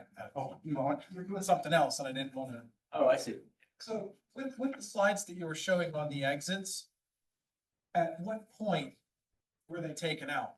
Was it a certain revenue target? Was it a certain unit or volume, or was it a certain adoption or development in technology? So I can speak to but the only one I can speak to is probably Haystack. So Haystack, there was no, they didn't even have clinicals. It was just because of the technology. Quest saw that. I mean, there were no clinical trials. They were probably, in my opinion, about the same place that we were. But they saw the technology, they wanted it, and we're willing to pay for it. And what point, Answering your question? yeah, but I'm trying to get a sense of like, okay, where are these companies historically being taken out? And then how does that match with respect to your financing strategy and ultimate exit? So the one, Haystack was taken out very, very, very early. We're at that same stage. We have literally zero revenue as they did. So our way of being taken out is it's a platform. So for example, we do the Alzheimer's test and Hill Science, we do a contract with Hill Science Dye and they say, we're going to buy this from you. And let's just make up a number. We're going to get $10 a cartridge and they're going to pay 500 million for it. And we get $10 a cartridge in perpetuity. So that's our exit strategy for that test. Yeah. That's just one test. So next Procter & Gamble wants the healthy aging test. So same thing, and it just depends. We've talked to Quest. Our scientists have done the mind meld. They want to see it get a little bit further along, and they might make us an offer just for the concussion test. So I don't even want to tell you the numbers for the concussion test in front of a camera, but my background is accounting and finance. I was an auditor with PwC. Happy to tell you privately. I mean, it's astounding just for one test. We've met privately with the CEO of Siemens. All these companies want to see us get to that stage where we have the pilot assembly plant in place. So they know that it can be built cheaply at scale. Then we're absolutely an acquisition target. Is that more on target? Yeah, no, thank you. Perfect. A follow-up to that. So is it correct that the exits that you mentioned are product-based, not company-based? So like you said, right? So that's product, right? Correct. Single product. So if it helps, I don't know if you saw the slide with just a little chip in it, with just a little MEMS cartridge. Okay, so this is the brains behind it. It's a little chip. It's about this big. You can take a look at it if you want. Typical micro wells. The chemistry for each test goes right on here. It fits inside a single-use test cartridge about the size of a chapstick tube. But if it's a concussion test, there's 10 chemicals for that. If it's a stroke test, 10 chemicals for that. This never changes, this never changes, this never changes. Each of those are separate companies. Each worth. Yes, okay, gotcha. Is this like a diabetes test where you need a skin prick? No. Do you need blood? Well, depends on the test. So for concussions, yes, we would need blood. Click, click. Put it in the analyzer about the size of a hockey puck, less than 5 minutes, yes or no. For healthy aging, we can do your saliva or urine. So there's gonna be a porous wick. Lick it, I mean, So the patient has to take the test every day. depends what it is. So concussion test, probably not so much, but a healthy aging test, maybe. Depends how often you want to do it, right? And that could be a retail product. How about a heart attack test? Like say you have a heart attack and they want to monitor your troponin levels when you go from the hospital. They send you home with a dozen of these. They pee into it once a week. And the results will be ported directly to your physician. Your troponin levels are elevated. Get your ass to the hospital, a heart attack, prevent the heart attacks. All separate tests, separate companies.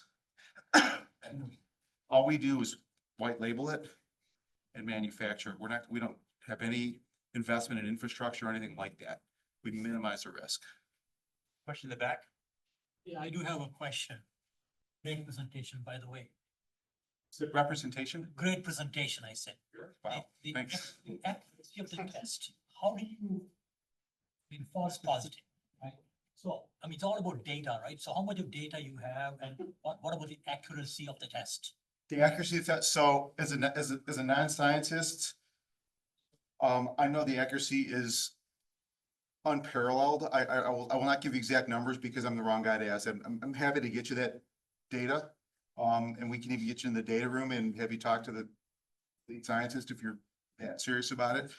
But it is as accurate or more accurate than any lab test that exists at point of care. It's a holy freaking grail. Last question, then we'll do feedback. Okay, so you're like the jack of all trade tests, right? Any test kind of fits in your deal? So I will say this as, again, as a non-scientist, if there is a chemical that binds to a biomarker, we can apply it to here and do a test for it. Okay. Now, is it economically feasible? Are we gonna do like a panel of lab tests that you get at your doctor? Absolutely not. Okay, that's, $1. Okay, it costs us $10 to make one of these. We want to test like a concussion test we could sell for 500. Or a stroke test we can sell for 500, or so we can sell something we can wholesale for $30. So who do you compete with, or what do you replace in the current diagnostic testing world? So any of those kind of at-home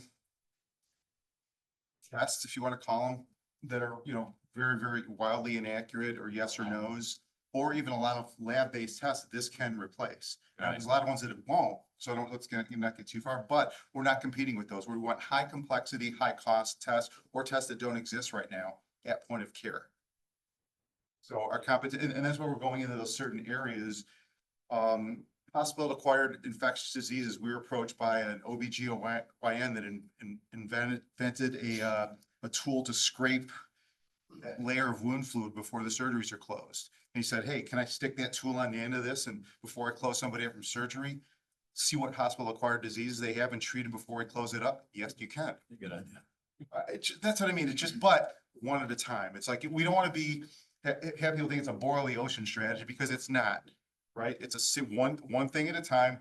Once we get one out there, everybody's going to beat a path to our door. Great. Have feedback now. Let's go ahead and put up the QR code if you could, and let's take 60 seconds and type in some responses for this one. Yeah, beat me up because it's my first time doing this. I need some help. You got it? Oh, wow. There you are. Cool. Let's give ourselves 60 seconds, and then we'll come back and have a few, the pros and what can we do better.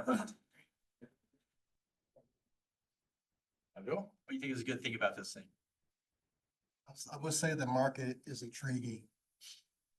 But that also leads into a critique I have when it's time for that. Okay, the moment we'll do that.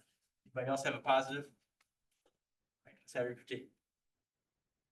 I think I understand what you're doing now. I think it seemed to me you focused on a particular test. To me, your company's secret sauce is developing tests. That's it. That's all it is. Yeah, so, but your pitch focused on specific tests, right? Like, if you were a founder in my community and I'm working with you, Yeah. I would suggest you completely reorient your pitch. Okay. And focus on your secret sauce of creating tests, creating better tests, more accurate tests, new innovative tests, right?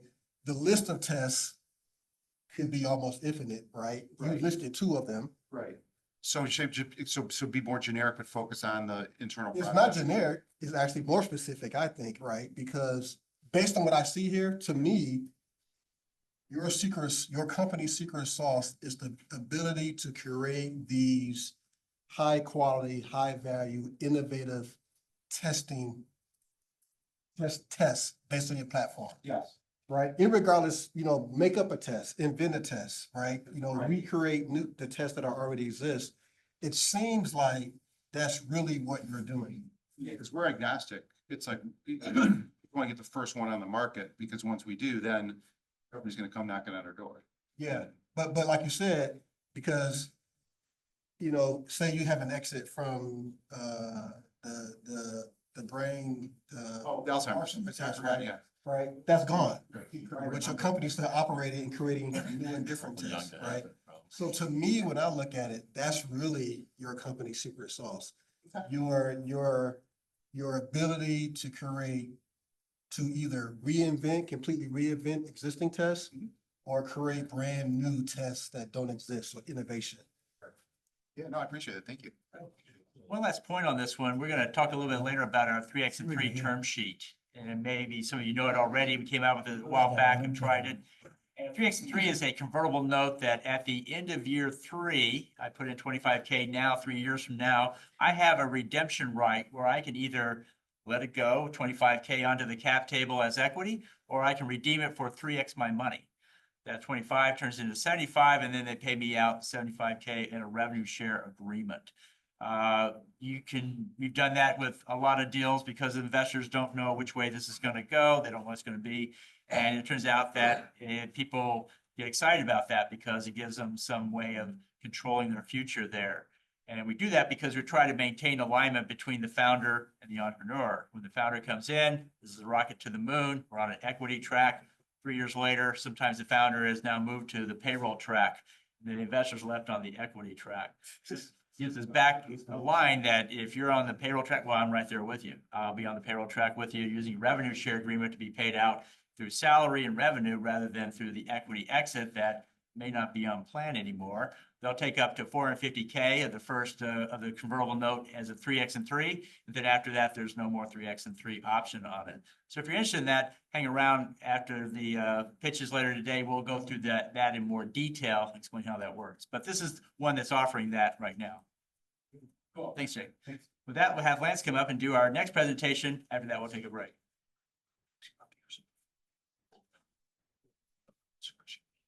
All right, guys, we're gonna make a hard pivot from this cutting edge, very cool medical stuff to something I'd say the other largest crisis facing our country, and that is affordable housing.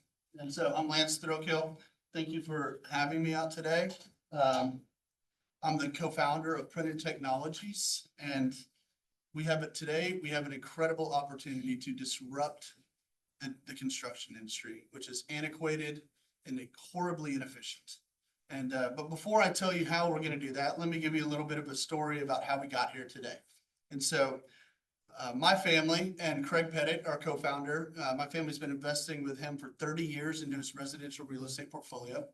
And in 2019, he bought a 3D printer, with the idea of, hey, I'm going to print rentals for our portfolio. And he successfully printed the 7th and 8th 3D printed house in America in 2021. And as a third generation owner of a manufacturing company that is focused highly on automation, I became fascinated with this new technology. So it's getting updates from him, just learning more about the industry and what's going on. And that intrigue turned personal through my experience in construction. I lost our family's dream home overnight to mold infestation. And then we had to rebuild another house, which went 50% over budget and took twice as long as it should have, almost 2 years long. And so the inefficiencies, like as a manufacturing owner, and that is highly focused on everything is about efficiency. And so as I was in construction, the inefficiencies were just glaring, and it was just unimaginable to me that this is something that they just don't even think about. I mean, it's just not even a factor for them. And so I started thinking about this and pitched to Craig, hey, what if we took a manufacturing approach to home building and focused on automation, AI, robotics, and use this technology to disrupt this industry? And he loved it. He loved the idea. And so with his real estate background and my experience in manufacturing, we really had the perfect combination of expertise to tackle the world's largest problem, which is affordable, sustainable housing.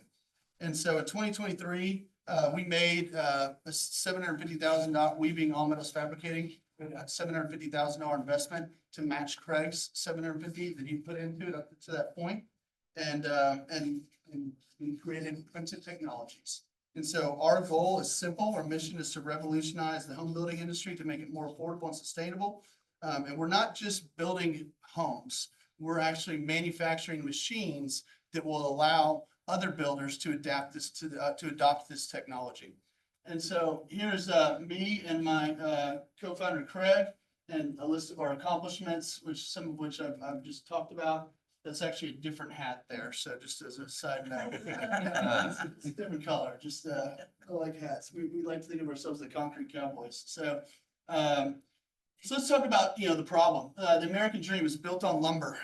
For over a century, we have not changed the way we build houses. I mean, that is crazy. Think about how every industry in the world has changed, but for over a century, we're still doing it.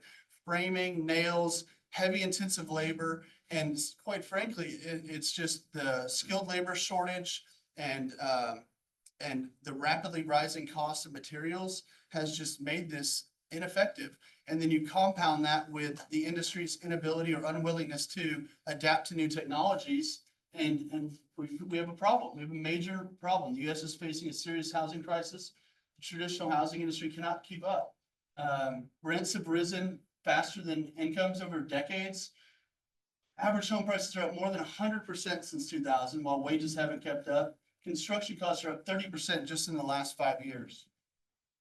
And their solution has been turning to less skilled workers and inferior materials, which just results in a decline in the housing quality. And that's a dangerous cycle to be on. Another statistic is that there's 1.2 million houses, 1.4 rather, million houses built per year, but only there's a 7.3 million need for affordable houses. And that's growing every year because it cannot keep up. So here we have a graph showing you the affordable housing market. And so this is based on a median income and being able to pay for your house with 30% of your income. And so you can see the rapid decline down to 16% in 2023, and it's going to be worse when the statistics come out in 2024. So over 22 million middle income households fall into a gap. They earn too much to qualify for government subsidies, but so they make too little to afford market rate housing. And then the low income, 10.8 million families need affordable housing, but only 35% will get one. 70% of extremely low income families are severely cost burdened, paying over half of their income in rent. And if rental rates, homeowning is one cost, renting is even harder to do because of the cost. So we need something different. It's time for a change, guys. And we believe we have one of the solutions to help solve that. So what is the difference in 3D printing houses? What is the advantage? First being price. We can provide a 20% savings for the wall system that outperforms traditional building methods. And when you're building higher end houses, this difference can be even greater. Not to mention the wall system is mold proof, termite proof, wind resistant, fire resistant, which is a huge deal. You just saw in California, there's one house left standing in Malibu. It was concrete. Same with in Hawaii. There was one house left standing in Hawaii a few years ago, and it was concrete. We have speed. We can provide a 30% time savings versus traditional construction methods. And with RGC and some ideas, which I'll touch on later, we think we can improve the overall construction times even further. Sustainability. This is a sustainable product. So you have less waste, significantly less waste. Utilization of recycled materials into building materials combined with the long-term durability of the concrete house just reduces the landfill contribution significantly. Also has a great carbon reduction footprint as well due to the homes being more energy efficient. And it's also lowered long-term costs. So 3D houses reduce ownership costs through enhanced thermal performance, which I just alluded to in the improved carbon footprint, greater resilience, reduced maintenance, saving costs, and equipment, energy, repairs, and maintenance over time, which we can personally attest to with our rentals that we did in 2021. These are low income rentals, so they're typically pretty rough on the houses, and we've had less than $1,000 in maintenance over the last 4 years as we've had transition. My personal house that I rented for a little while was building, I spent more than double that on fixing that up just for my wife and kiddos. So you can see the comparison of these structures compared to the wear and tear on a traditional house. So these are three of our model homes, which we have full construction plans for, and also the G code to run the machine already programmed as well. So what's our secret sauce? What makes us special? Our partnership with All Metals Fabricating, a world-class manufacturing facility, gives us full control over the production costs, cutting costs, and engineering of the printers we sell. So here's our manufacturing facility, a lot of automation and robotics, as you see. And to click on that a little bit more, so our cost basis on our printer is $175,000. Well, the most comparable system available on the market right now by Cobot costs $1 million, or sells for starting out $1 million and can go up to almost $2 million. And so we plan to sell ours for between $400,000 and $500,000. So combining Craig's real estate experience with his incredible data analysis guy allows us to streamline home construction nationwide.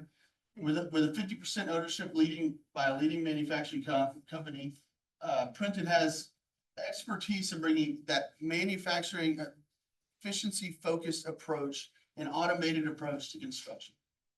Here you can also see a rendition of our printer, which was designed by All Metals and fabricated as well. So what have we accomplished today? With 1.5 million invested, we've, as I mentioned earlier, we printed the 7th and 8th house in America. We've printed 5 other structures, including a house for $100,000 last year. We've designed and built 2 of our 2nd generation machines, so we have those in stock. We have patents on our design. We achieved a top 10 worldwide rating from Automated Construction and a top 5 for 3D home printing businesses. We also developed an augmented reality app that you can pull out your iPhone, and let's say there's a lot right there. You can walk through the house on your iPhone and turn the house whatever direction you want. So that'd be great for home buyers. But we're also going to utilize that technology to train trades, which is the biggest problem in home building, is managing trades. So being able to train them on locations of things and everything, also train builders that we sell the machines to utilize that technology further. We've also we've renamed and rebranded the company and launched a marketing campaign this fall, and we've developed manufacturing leadership and real estate mastery.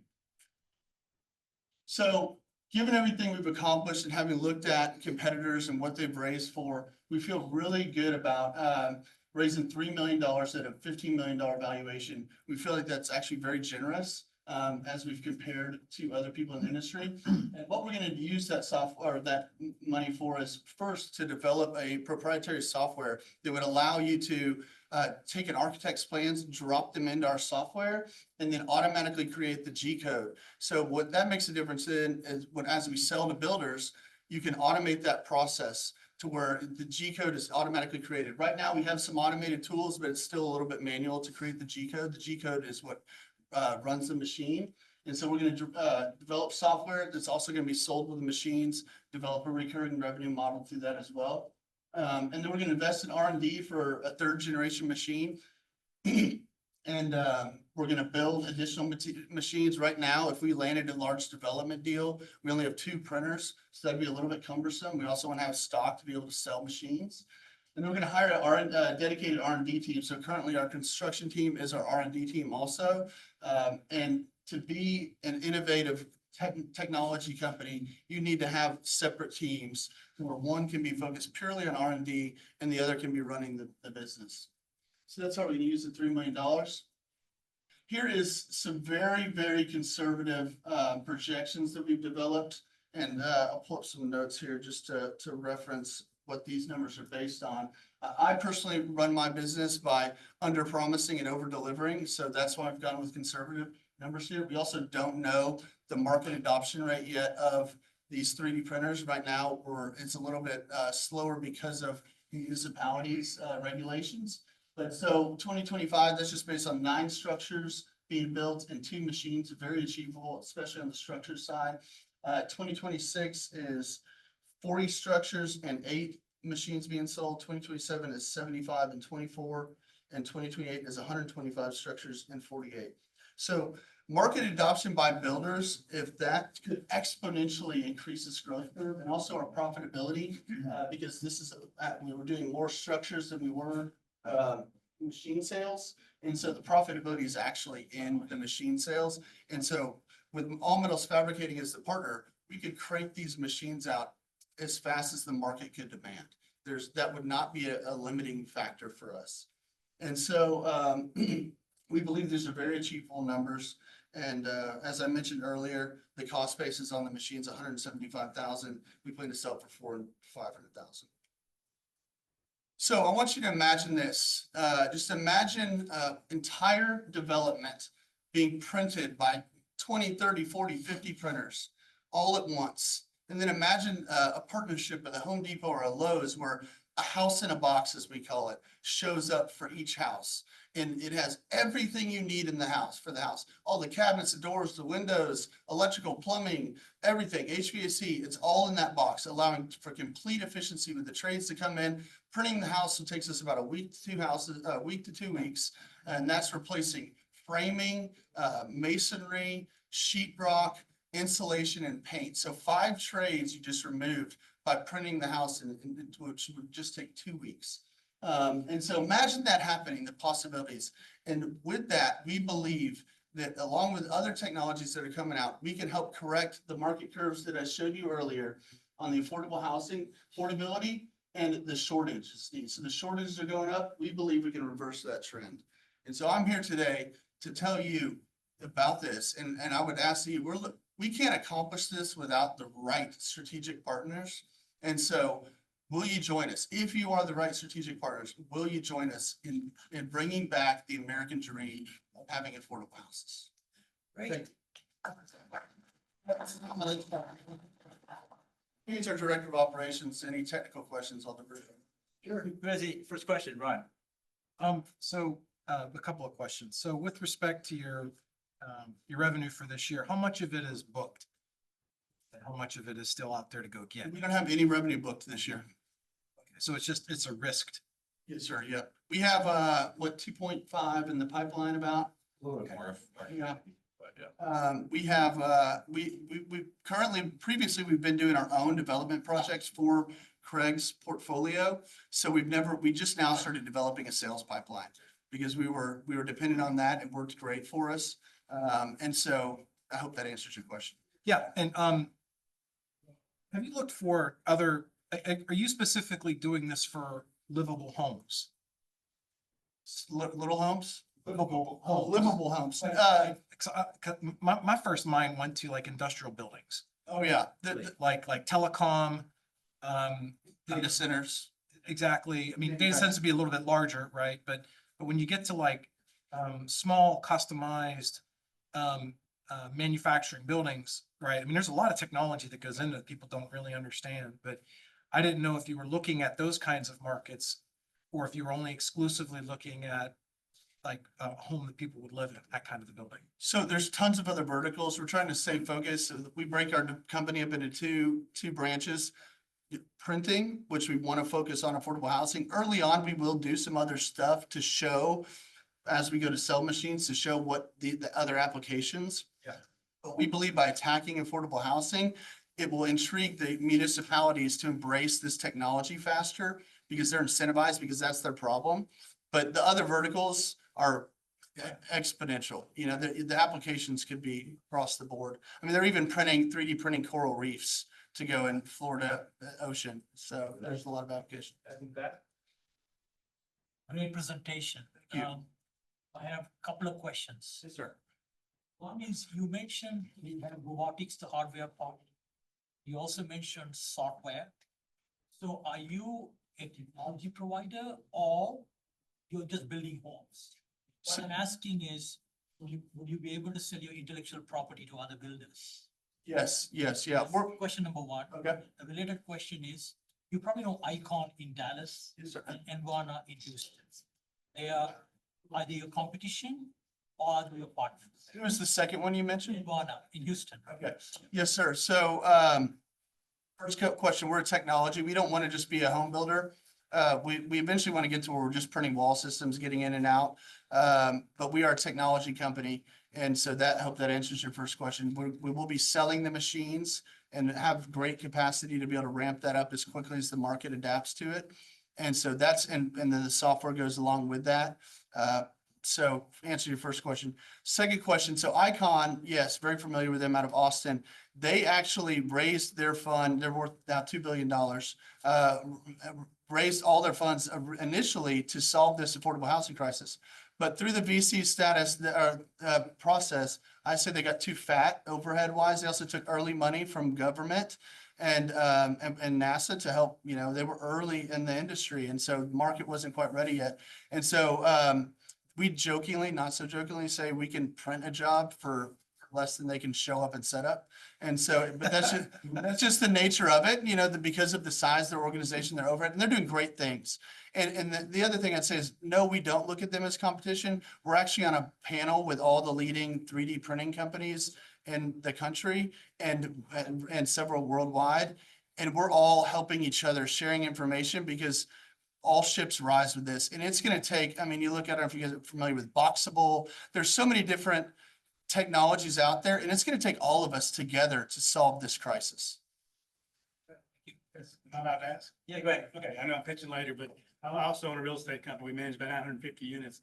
Is topology an issue with printing, or does it all have to be flat property and square boxes? No, it does not have to be flat and square box. We can print it. So that's the beautiful part about, so our structures that I showed earlier are fairly simple, but with 3D printing, you can make wavy walls. We actually did a 16 self-storage facility with all these cool wavy walls and stuff. So Out of a mountain or on a beach side, you could get over and down and do. I'll let him answer the foundation part of it. Yeah, there's a number of different ways to approach, say, the printer system.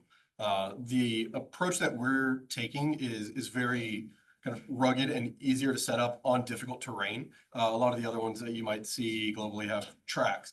They're very kind of persnickety and leveling everything. So it doesn't really suit that sort of environment. We've taken the approach that we want a simple, robust machine that can go into developing parts of the world and actually be working for them. And so that's really kind of been our focus.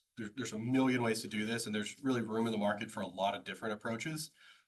But a lot of the technology that we're developing is kind of in that print head and the overall process. So that technology applies to different methods of printing as well. And everything we're doing is about a simplistic approach, you know, so we want these to be able to be used worldwide, you know, I mean, these are machines that could be help developing countries and help, you know, we were talking to some people about the Indian reservations being able to take this, because you can become a builder very simply by buying one of these machines. And so that's the approach we're taking. Let's click over to the QR code, and if you guys can give us some feedback, we'll take a second to a minute here or take it off the card. Let's give them some feedback, and then we'll have a short, what we like, what we don't. Then we'll take a break here in a moment.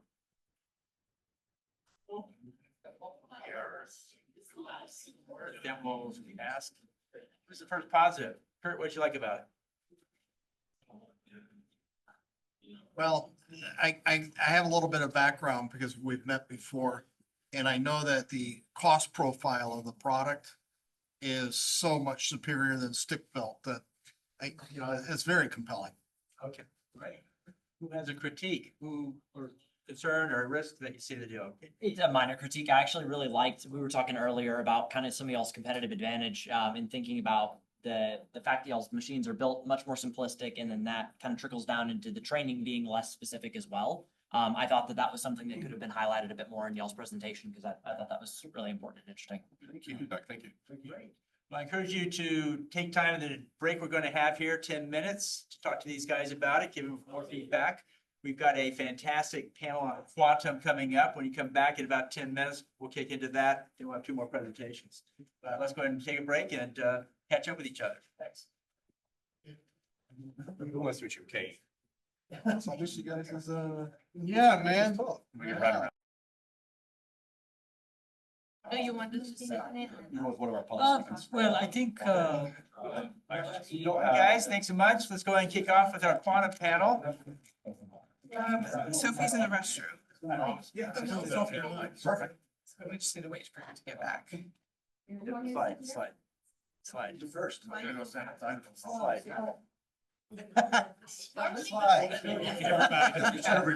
That's a way to beat it. This was not very descriptive. Those aren't gonna last, they're not gonna know.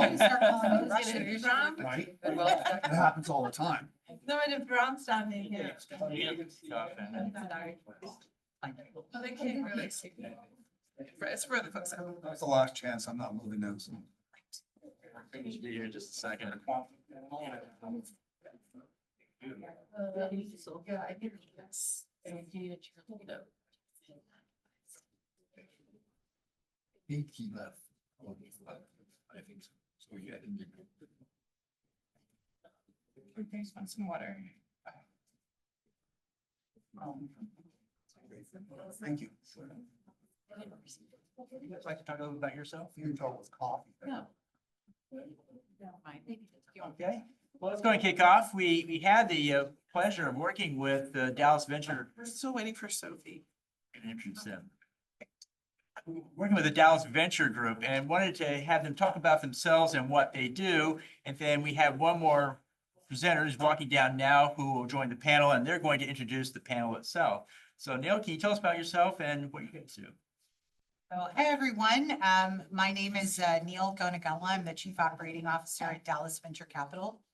We are an early stage enterprise-focused technology fund.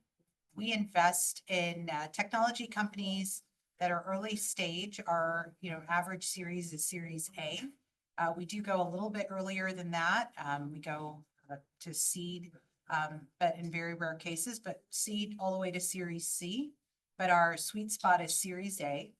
Our check sizes average between $2 and $5 million. We invest in industry agnostic technologies.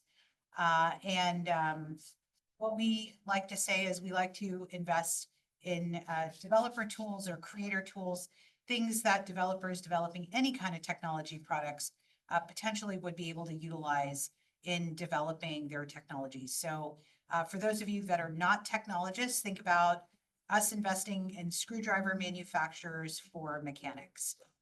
So that's a good way for me to describe what we do and what we invest in. We've been around in the Dallas area for 12 years, but our latest fund, Dallas Venture Capital Fund 2, is an $80 million fund. We're still investing actively in that fund. We've deployed about 50% of the capital. And we're still looking for great portfolio companies. So if y'all know of any portfolio companies that would sort of fit our thesis, we'd love to work with you and get to know either your founders or your friends that might be founders as well. It was our pleasure to work with Paul here and the Tin Capital team to sort of share what is kind of happening on the sort of bleeding edge of technology. And I have here with me my colleague, Ram Sridharan. Ram is our business development partner at Dallas Venture Capital. He works with all of our founders post-investment to actually help our companies go from, say, 1 or 2 million in revenue to that $10 million sweet spot, which is at which point we may choose to take a partial exit or exit the company.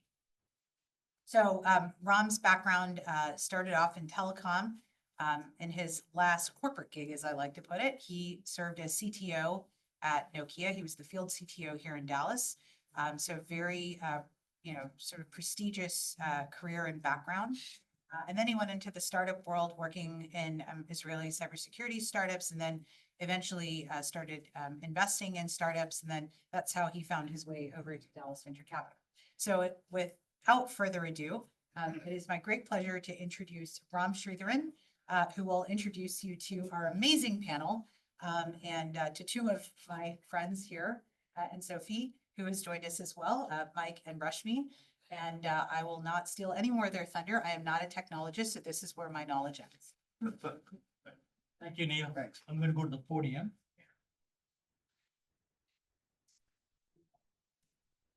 All right. First of all, thank you, Paul and Rachel. Amazing programming. I was sitting through some of the presentations, talked about health sciences, Alzheimer's, near and dear to me, and 3D printing. go up, yeah. And now we are going to do something a little bit different, quantum computing. So quantum computing has been around for some time. It's decades old, from quantum mechanics. In fact, I used to be in Bell Labs, and there was a gentleman by the name of Claude Shannon. The Shannon theory, which led into some interesting innovations, which is now being embraced in quantum. So, I mean, I don't want to introduce too much about quantum, but what it means is there's this concept of qubits. What it does is, unlike ones and zeros, it has multiple states. When you have multiple states, you have the ability to process things much faster. So some of the most complex algorithms in healthcare, energy, telecom was missing that piece. But now with more innovation, we have a path to get there, right? More processing means we can get things faster, more effective, more productive, okay? A lot of innovations happened. I want to point a couple. In 1994, Peter Shaw, he came up with something very interesting, factoring. Everybody who knows arithmetic, you factor things, right? Factoring in computers were very fast, very slow. So Dr. Shaw, he came up with an algorithm where you can factor things faster. That kind of led to a lot of innovations in quantum. Of course, Google and Microsoft, they have been, and IBM, of course, they have been spending a lot of dollars on quantum. Get to that next stage of computing, if you may. Coming from Bell Labs, we also research a lot in secure communications. So there's obviously there's this thing called quantum optics, optical transport, and how you can, basically provide more secure communication, more reliable communication end to end.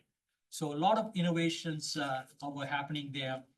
One of the other areas is what they call fault tolerant computing in quantum. This is not a new concept. Tandem computers, they were one of the first ones to come up with fault tolerant machines. But in quantum now there's innovation in fault tolerancy, right? AWS is spending a lot of effort in terms of moving quantum computing into the cloud. IBM basically, I think a couple of years ago, or last year, they announced Project Condo, which is again which is the first 1K processor of qubits in a chip. So that's again, there's a lot of innovation over there. So that's kind of a brief understanding and introduction to quantum. I have my distinguished panel over here. They come from different backgrounds, Rashmi, Sophie, and Mike. So let's get to the questions here. So we are going to keep this interactive at some point, but also not too much technical. I know that there's a lot of investors over here, family officers and others. So in terms of those opportunities. So Rashmi, what are some of the promising hardware technologies that are emerging currently? The world of quantum. I think we have to speak out a little bit, guys, because it looks like, Yeah. you know. Can you hear me all the way back there? Thank you, Dan. So actually, I mean, he had some impressive information about quantum. I do want to point out one thing. I mean, before even we start out talking about building quantum hardware, quantum computers, you live in a quantum world. So what we are really trying to do is we are trying to get a better understanding of the quantum mechanical processes that are going on out there. And we are trying to now simulate or build something similar, because the way the quantum mechanical processes work, actually, they look pretty much foolproof, right? I mean, even though we are going through a freeze these past couple of days, there's still nature that is working out there as a quantum mechanical process, still trying to handle the weather differences or what have you. So that kind of brings us to the understanding that today, when we are working with AI models, building these large AI data centers, first of all, why do we even need to go to quantum, right? The issue being that we are running out of compute resources. And these are classical compute resources that we've actually built through our experience in semiconductors. The reason why we move into quantum is because we feel we can do a lot more in terms of compute resources, given just a fraction of the energy or the materials that we're today using in classical computers. So we are trying to move away from the huge amount of energy consumption that's happening, us running out of compute resources in classical computers. And again, in a little bit, Dr. Sophie will obviously tell you, we are not here to replace classical computers, but we are trying to look for certain solutions to the challenges we are facing today. So Ram's question on quantum software, I think the amount of information, with the amount of investment that has gone in from larger companies like Google and IBM, we have emerged in the superconducting, so superconductors are special materials that work a certain way at very low temperatures. And a superconductor by its name, meaning it doesn't resist electricity. It doesn't resist the movement of electrons. Actually, electricity happens when electrons move, hence the term electricity and the term electronics. The term electronics means something that works with the movement. It's leveraging the fundamental movements of electrons. But we've been sending that electrons through semiconductors. And just as the word says semiconductors, it's not a good conductor of electrons, but we still use it because we try to control the flow of electrons. So superconductors goes the other way around. It is very good at conducting electrons, very fast, but it needs really low temperatures. So with the investment from Google, IBM, we've gone superconducting route. However, we feel in the near term that may be what's working today. But in the short term, what has happened yesterday with Microsoft's announcement of the Majorana one, topological architectures, as well as quantum photonics. I think our experience in optical is so vast and wide and for so many decades that I think photonics is probably the way that quantum is going to move into in the long term. And China already knows this. So China is completely betting on photonics, whereas in the US for now, we are moving into towards superconductors. But I think we are now moving away from superconductors more towards topological and more quantum photonics as far as the hardware is concerned. So to answer your short question, I mean, that's what the scene about the hardware is. And I hope kind of understand why we are making certain choices in the hardware, given the fact that what we used to use electrons, the electron flows through semiconductors and superconductors. When we get into the photonic world, we're going to be using photons, not electrons anymore. And I think that has certain advantages that people have not completely come to terms with. But eventually, you'll notice that even energy, what is being done through electrons, can actually be done through photons as well. And I think quantum is kind of opening up the door, not just towards quantum computing, but to very vast fields of knowledge that now that we are able to understand some of the stuff, even the Majorana one that they came out with yesterday, it may be called a quantum chip, but it's going to unleash parallel innovations in material science. It's going to unleash parallel innovations in the silicon industry.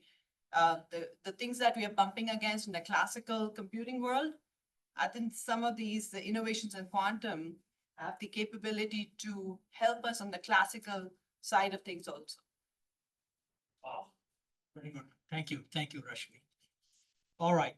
So while we talk about hardware, there's the software side of things. As you all know, we are in an AI revolution. I have to say anything, everybody here, AI this, AI that. One of the things is AI became more popular. AI has been around for a long time. The compute power. 30 years ago when I was in Bell Labs, we talked about that. We did not have enough processing power. And of course, NVIDIA came and built their chipset, but now we have quantum. So Dr. Sophie, what is the AI, the Gen AI, what is the role quantum can play in generative AI and some of the advancements which is happening in that field? Okay, yeah, first of all, this is my first day in Texas ever in my life. So I'm really excited. All I see is space and, Varsity drove me from the airport. So I really appreciate it. And thank you, Holly. It gets hotter, trust us. Wait till next week. Yeah, I was expecting like really warm weather, but that's in the That's quantum good. world. We picked you up from the airport and dropped her into the panel here. So with, let's talk about AI, machine learning and AI. You don't have to hard code the instructions. You allow the computer to learn patterns from data and then apply that into the future data. So that's machine learning and AI. The AI revolution we are seeing now is advent of ChatGPT with OpenAI. So that revolution came from an invention from Google Labs called transformers. So before that, machine learning could do, this is a dog versus a cat, or that's a tree versus car. But now with transformers, they could produce a long sequence data as opposed to single value. And then it's really accurate, capturing the relationship of the long vector. If you have a sentence, where you put the word is really important in, the context of things. So thereafter, with large language models and natural language processing, that was all fine and dandy. But what we see now, the potential that's going to unleash for the future is not just language, not just text data, but any kind of long sequence of data. Then the AI model to extract patterns and producing the future long sequence data. So that comes to like time series forecasting in finance for market prediction, but energy demand forecasting based on your past history, how it's gonna be, weather forecasting, or in telecommunications like network optimization. So now we have the ability to process all the long data, not just for single yes or no answers, but actually generating content the way you want. So that's really, really revolutionary. But until DeepSeek came, we are all worried about the compute power. So Sam Altman was going around the world, collecting money to build huge data center, and NVIDIA making like 1 trillion in 8 months, because now we're like really energy hungry. So how do we reduce that compute resource requirements? That's kind of when we tap into the quantum world, because in the quantum world, things are not sequential. So the definition of quantum is when we have particles versus when we have a wave of kind of like, kind of sort of wishy-washy kind of thing, like everything's possible. That's the quantum world expressed mathematically as it's called superposition. The cat is dead and alive at the same time until actually you look at it from the classical world. So that way we are sending our data, classical data, into the quantum world, and then now they're all going to be processed all at once. So that's like inherent massive parallelism that we can take advantage of in the quantum world. So while they're still figuring out which hardware is going to win out for quantum computing, because of these quantum computers being available out there, quantum algorithm researchers were using classical computers, applying the mathematics of quantum mechanics, coming up with solutions. So on the software side, on the algorithm side, we can just go without these people, without hardware, but developing quantum mechanical algorithms using quantum physics. So then what we find out, especially in quantum machine learning, especially in quantum neural networks, is the kind of less accuracy, but with research it's going to come up. But huge savings in the number of parameters to train. So like GPT-4 has like 174 billion, no, it's more than like 1 trillion parameters. With the quantum computers, algorithm side, without hardware, you can maybe reduce it down to 1 billion parameters or something.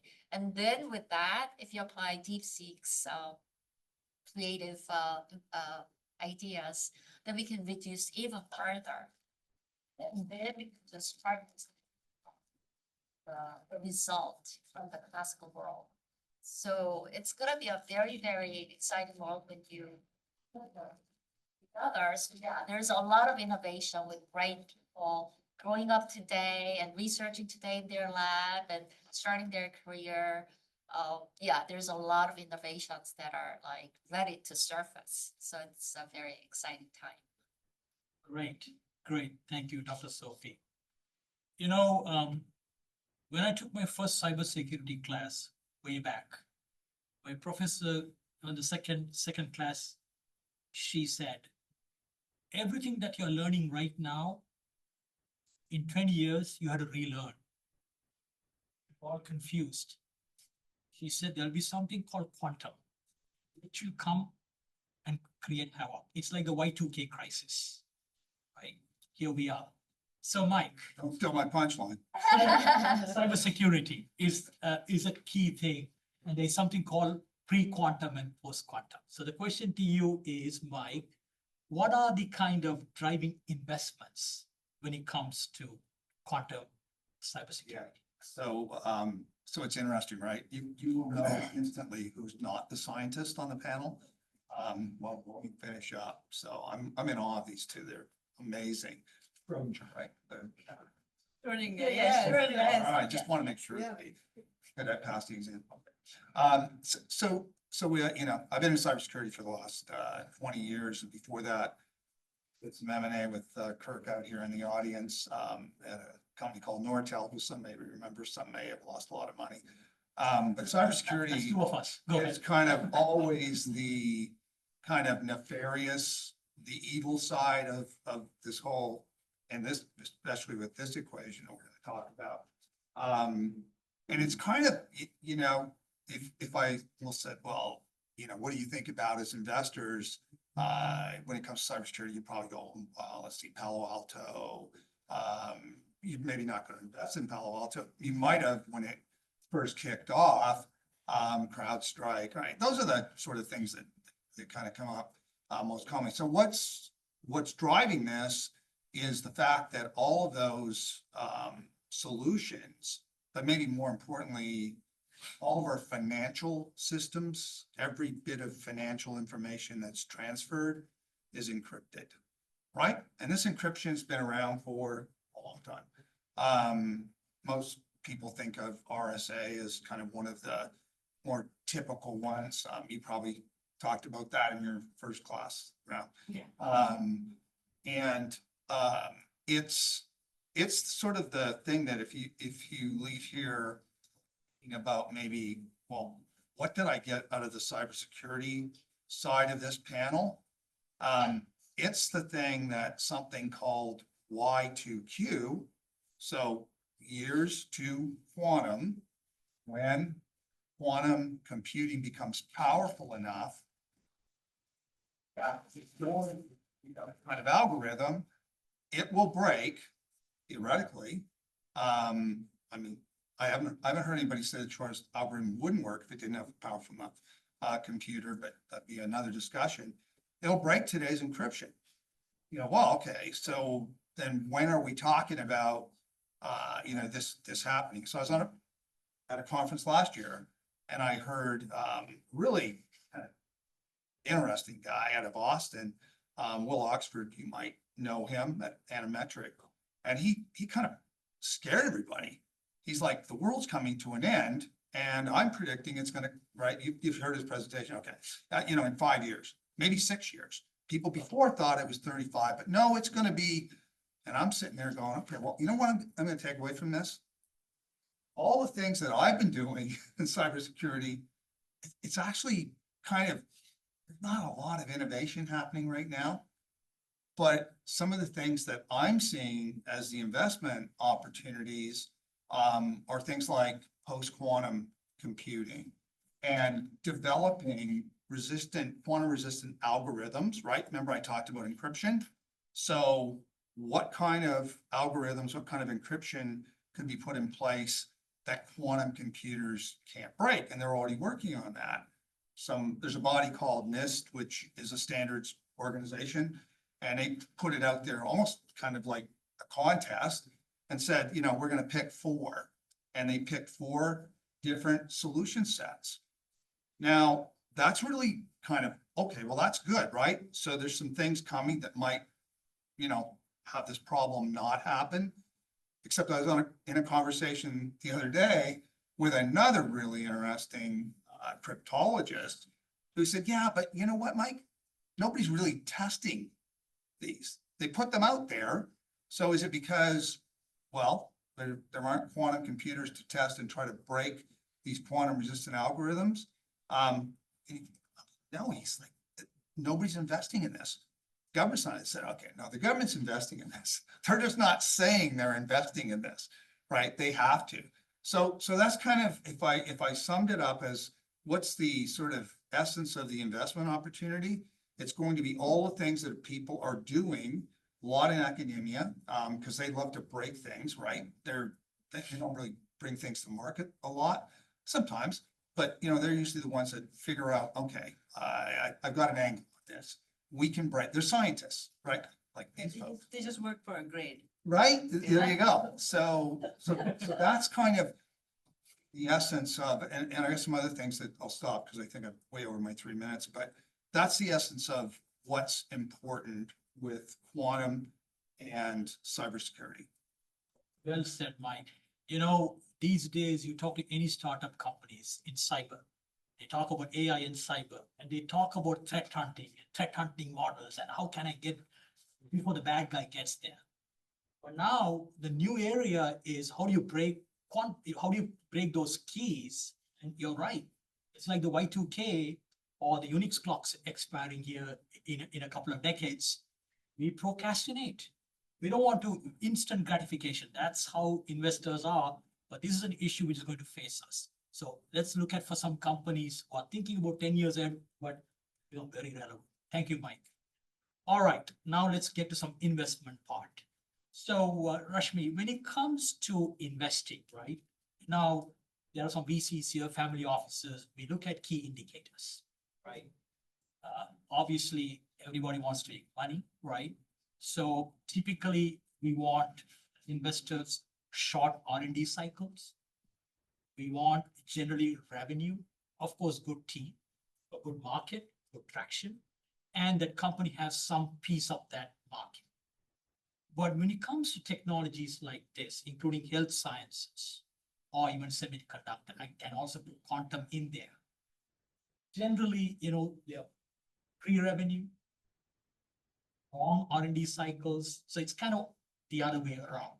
So what are some of the other key indicators as investors that they can look into when they look at opportunities? Yeah, that's a very good question. I hope we are playing Jeopardy and we're all going to go home with some money in our pocket as we are answering these questions. But you've kind of hit the nail on the head. You know, I think our investment appetite has been a little spoiled with all these SaaS companies and a lot of Me Too companies. You know, Uber comes out and Lyft wants in. DoorDash comes out. Uber is like, hey, why am I just running cars around? Why can't I do Uber Eats? And of course, these were all.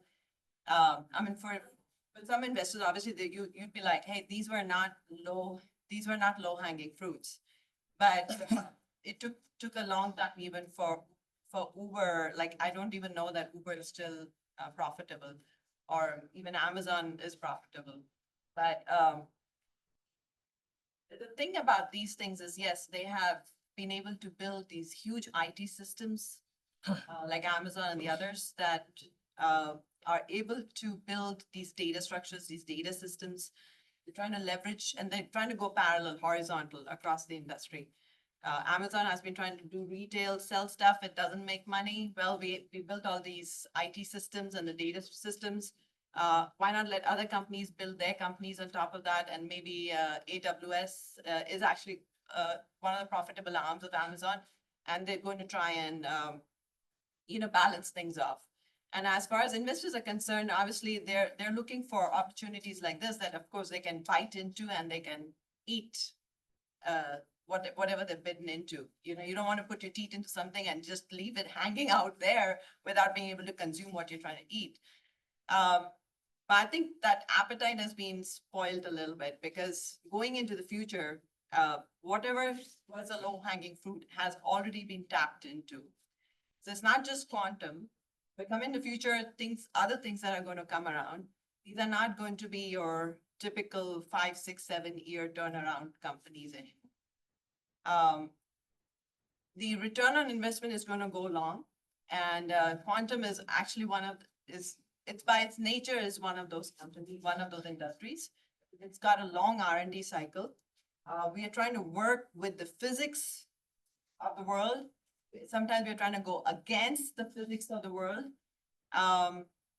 It may work, it may not work. And the other thing about quantum in nature is when we as classical coherent beings are looking at quantum, which is a very decoherent process going underneath, happening underneath the classical world, we kind of have certain biases and certain opinions about how it should work, or we think scientifically it should work this way, but it always throws you a curveball. It doesn't always go the way you think it's going to go. And that it has to be like that. Einstein was wrong. God does play poker and he's very good at it. So when you think you've got something, you haven't got it. It doesn't work for all outcomes. So quantum R&D itself it's a long-driven approach. It's a process in itself. If it took 1 billion years to build this world, it's going to take us a long time to understand what this world is, what this quantum mechanical process is, and how to leverage it. Now, having said it, trying to explain the nature of why, it's not because we don't have enough scientists, it's not because scientists are lazy, or it's not because we aren't getting paid enough, but it's just the nature of what we are working with. Now, having said that, we still need investment to drive these R&D cycles. It's pre-revenue. I know a lot of investors, I've had two other startups before this, and they'll come, what's your ARR, MRR? Quantum is not one of those at all. But how can you make money in it? I think if you are looking at someone that has a technological, like an intellectual property, like what they did at Microsoft. I mean, it's a huge intellectual property that they've just built because it's going to, kind of proliferate into many industries. But if you are looking at something that somebody is holding on to an intellectual property or working on something that's a major technological advancement, that person is investable, or that company is investable, or that idea is investable because it can be licensed into horizontal industry placement. So that's one. Second, lots of government labs are actually working in collaboration, look at things that they are trying to do, like with nuclear fusion, proton and neutron therapies and things like that. That's all in the quantum space. Those are some places where you can go in and put your chips on there. And again, I'll tell you, quantum itself is a poker game. You can put your chips on top of that poker game and see if it wins out. But that's just the nature of this entire industry. But when it does win out, it wins out really big. Yeah, it's one of those things, not instant gratification. That's what you're saying, but it's a long-term play. But licensing is great. That's what we did. Nokia still has a $4 billion licensing business even today. So licensing is a good place to be in, but it does take time. Yeah, that's the like the Bell Labs of the world. That's right. They have been able to build these communication networks and stuff, but they needed some major investment from the governments, from government labs, from organizations that were in the R&D space, and that's how we stood up the entire communication networks of the world. Very good. All right, cool. All right, they say that you can build the best hardware platforms, you can build the best networks, you can build the best roads, but use cases, commercialization, it's all about economics. So Dr. Sophie, when it comes to quantum, what are some of the key applications and use cases that can commercialize, let's say, short term, let's say midterm, a bit long term? Any thoughts there, please? Yes, I want to talk about quantum AI first, like the shortest term potential. So once again, as I said, machine learning, it would just identify things. But with Gen AI, with transformers, now we can actually produce content, produce long sequence of things that can use. So now when you just replace the neural networks inside the transformers with quantum neural networks, now using mathematics of quantum mechanics, now you can do things in a much more compact way. So then now you should look at how are they, where and how they're going to be applied. Now these are business use cases. So now you look at where AIs are used, especially with transformers in, for example, in healthcare for drug discovery. It's not just classifying, but you want to discover a novel molecular structure expressed in certain things. So I know there's a data set called SMILE. It's in language with letters. So now it's natural language processing. You can actually run a transformer to come up with new sequence of letters as a candidate drug molecule for the pharmaceutical companies. So anything where AI can go in, we can replace it with quantum AI, but then you're not gonna see the immediate benefit right away. But that's where kind of nascent unproven technology comes in. But we know that, just like what Rashmi was saying, we are living in a quantum mechanical world. So it's gonna work, we're gonna figure it out, but we haven't figured everything out yet on the algorithmic side. When we see where AI is employed, we can go replace with quantum. So drug discovery is one of the areas.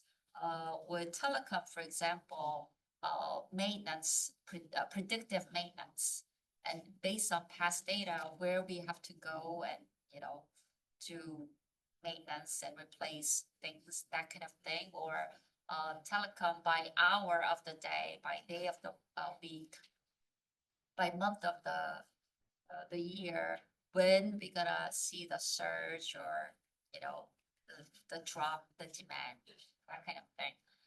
Energy, grid optimization, the same idea can be applied now that we are beyond just classifying things and actually generating content that we can use. That can be replaced with quantum as well. So those are kind of like the. Isn't it amazing? You have hardware innovation and you have these algorithms, then you have the domain specific things going on. They all are coming together because telecom optimization, I used to do that forever. But the problem is I did not have the computing power. I used to tell my VP, I can't do it because it takes me 1 week. No, he said, I need the answer in a day, 4 million hours. So it's amazing. It's all converging. Very good. One thing I want to mention is that as Rashmi was saying, the researchers in the university labs, they come up with the ideas, but they have no idea with the actual problems in the business world. So there's multiple layers of understanding. We need people in the middle and the representatives of the actual problems who understand what tools can be used to solve their actual problems. Because in the end, scientists, for the sake of science, they can do that and die with all the patents or research papers. But if they don't serve the general public, to me, it's valueless. And in order for science to serve the general public, we need the business people to come to the front, articulating their pain points for the technologists to be able to understand and solve. So we need really this collaboration. Thank you, Dr. Sophie. Let's keep it to 2 minutes, guys. Sorry. We had to pick on the pace here. So Mike, coming back to cybersecurity and quantum, what are some of the examples of current investments that you can think of and you can comment? Yeah, so I'll just go back to Palo Alto. And here's what I like about this, and here's where I do see kind of this maybe investment opportunity in some smaller company startups. So they've developed something called, it's an API, which is, API is just like different systems talk to each other really simply, right? Distill it down. It's called quantum random number generation. They developed this because, again, kind of go back to encryption, the essence of encryption, and I'm not a cryptologist, so if you want to talk about this, these folks can probably help you after, but maybe not. Maybe you won't want to go deep into it. I'm trying to keep it high level, but it's really basically multiplying prime numbers, right? And everybody's kind of familiar with what prime, we all learned this in school. So, well, where does this sort of take this investment curve? Well, if you can't get access to these new encryptions, right? So that will drive the encryption keys, which are prime numbers. Well, how's this going to work in this, what I talked about before, right? With kind of all of these things going to happen and potentially the world will come to an end with finance systems. So a bunch of small companies, Atometric, I mentioned earlier down in Austin, that's doing chip level quantum photonics, which is really super cool stuff, but it's probably going to be more applicable to the government. I know they're doing a lot of work with DoD, et cetera. This stuff isn't going to happen for a while, but there's about 5 or 6 other companies, and I'll just provide them back to Hall in case you guys want to take a look at them as investment opportunities. Atometric's one, ID Quantique, Crypt, Quantinium, Quantropy, and QSide. So that's happening now. This was released in January. So there's going to be more of these things that happen to kind of prepare for the future, but they're things that they can use now. So that's kind of the cool part about it, because, you know, as computers, even traditional computers get smarter and smarter, and maybe some of the AI things that Dr. Sophie talked about, who knows what that really means for the future? Maybe these computers will be able to actually break things quicker than we think, especially with some of the other things that, like the topology model from Microsoft. So I think small companies banding together and creating consortiums, those are interesting ideas for me. I like kind of, you know, some of the things I've seen so far. I don't know all the companies I mentioned, but that's just like kind of one idea. And then maybe the other one is kind of quantum key distribution, but I'll leave that so we can, I know I went over 2, but I tried. Yeah, I think we are run out of time over here. I want to leave a couple of minutes for some questions for the panelists. So any questions from the team, whether it's technology, investment opportunities? We've been hearing about the quantum financial system. Even JP Morgan has a website for this project. Is this still pre-quantum in from a technology perspective, or is this exploring current quantum technologies in maybe a new SWIFT or a new money transfer, or we're trying to create protections for the blockchain or something? I don't know what we're doing. I mean, I was just going to say SWIFT is exactly, I wasn't going to start, but that's what the target's going to be, right? Because everything transacts on it. So they're getting prepared for what could come. They're probably investing and looking at the NIST, the 4 different solution sets that I talked about. So yeah, that would be my kind of response. So that's interesting you bring up JP Morgan Chase. They're actually one of the first movers of the industry verticals. And they have invested, they're working with a company called D-Wave, which is into quantum annealing. And it's slightly different from a quantum computer because quantum annealing actually works with quantum mechanics. But what it doesn't do is it doesn't make any measurements into the system, for which you need certain gates and that just adding gates for measurements makes a quantum annealer a quantum computer. So where we are really having we are struggling with hardware is the quantum computer side of the house. But quantum annealing today can use quantum mechanics in a way that it can look for specific optimization routes. And that's what JP Morgan Chase is working with D-Wave and quantum annealing to understand the right investments, the right stocks, the right kind of funds to build. They add certain parameters to this quantum annealer, and they try to understand how the energy level. So the way the quantum annealer works is it works off of energy states. It doesn't work off of 0 and 1 values anymore. It looks at those parameters to see, very similar to what quantum nature does, what is the path of least resistance? Where am I going to use the least amount of energy? And it points to the set of parameters that's going to take up the least amount of energy. And that's true for nature as well. Nature doesn't waste energy. It will try to conserve energy. And that's how quantum annealers work, to look for how can we save energy? Like, how can we save money with a certain number of parameters? It could be a number, hundreds or thousands of parameters you could give it, and it'll find you the lowest energy state. That's what JP Morgan Chase is investing and trying to see if that can help them make the right fund choices. Yeah, absolutely. Thank you, Rashmi. Thank you, Dr. Sophie. Thank you, Mike. They'll be around here. For having us here. Thank you very much. Great presentation, guys. Thank you. In future. Thank you so much. We have our next presenter, Chris of FIntegrate, will be coming up. Give us just a moment to move the chairs in. It's segue into my fintech. Oh, yeah. You have the use case. Yes, yes. You guys are.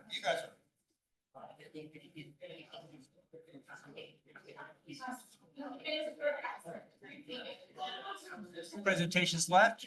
Great. We'll then wrap for the day. Happy hour to all of us. We hope you guys can join us. It's just 4 minutes down the road there, and we'll have a follow-up time there. I'm ready. We're going to kick off.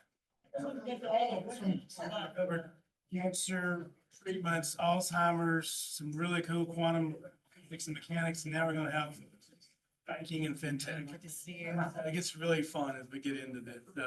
My name is Chris Bishop. I'm the founder and CEO of FIntegrate Technology. Connection and recovery, banking software, management and collections. So just a couple of. Sorry, could you repeat that? It's really hard to hear you back here. It's kind of So the loud. company name is FIntegrate. My name is Chris Bishop. I'm CEO. We do banking, collections, and recovery software for banks and credit unions, along with dispute management. So transactional disputes, things like that, and then merger and acquisitions. So we got 3 products, which you'll see, and then we'll even touch on some of their AI-based initiatives in my presentation later. So it was a good segue from banking and quantum computers into this. And my other disclaimer that we don't cure cancer is, I just got glasses yesterday. I can't see with them. I can't see without them. So I'll probably be doing this.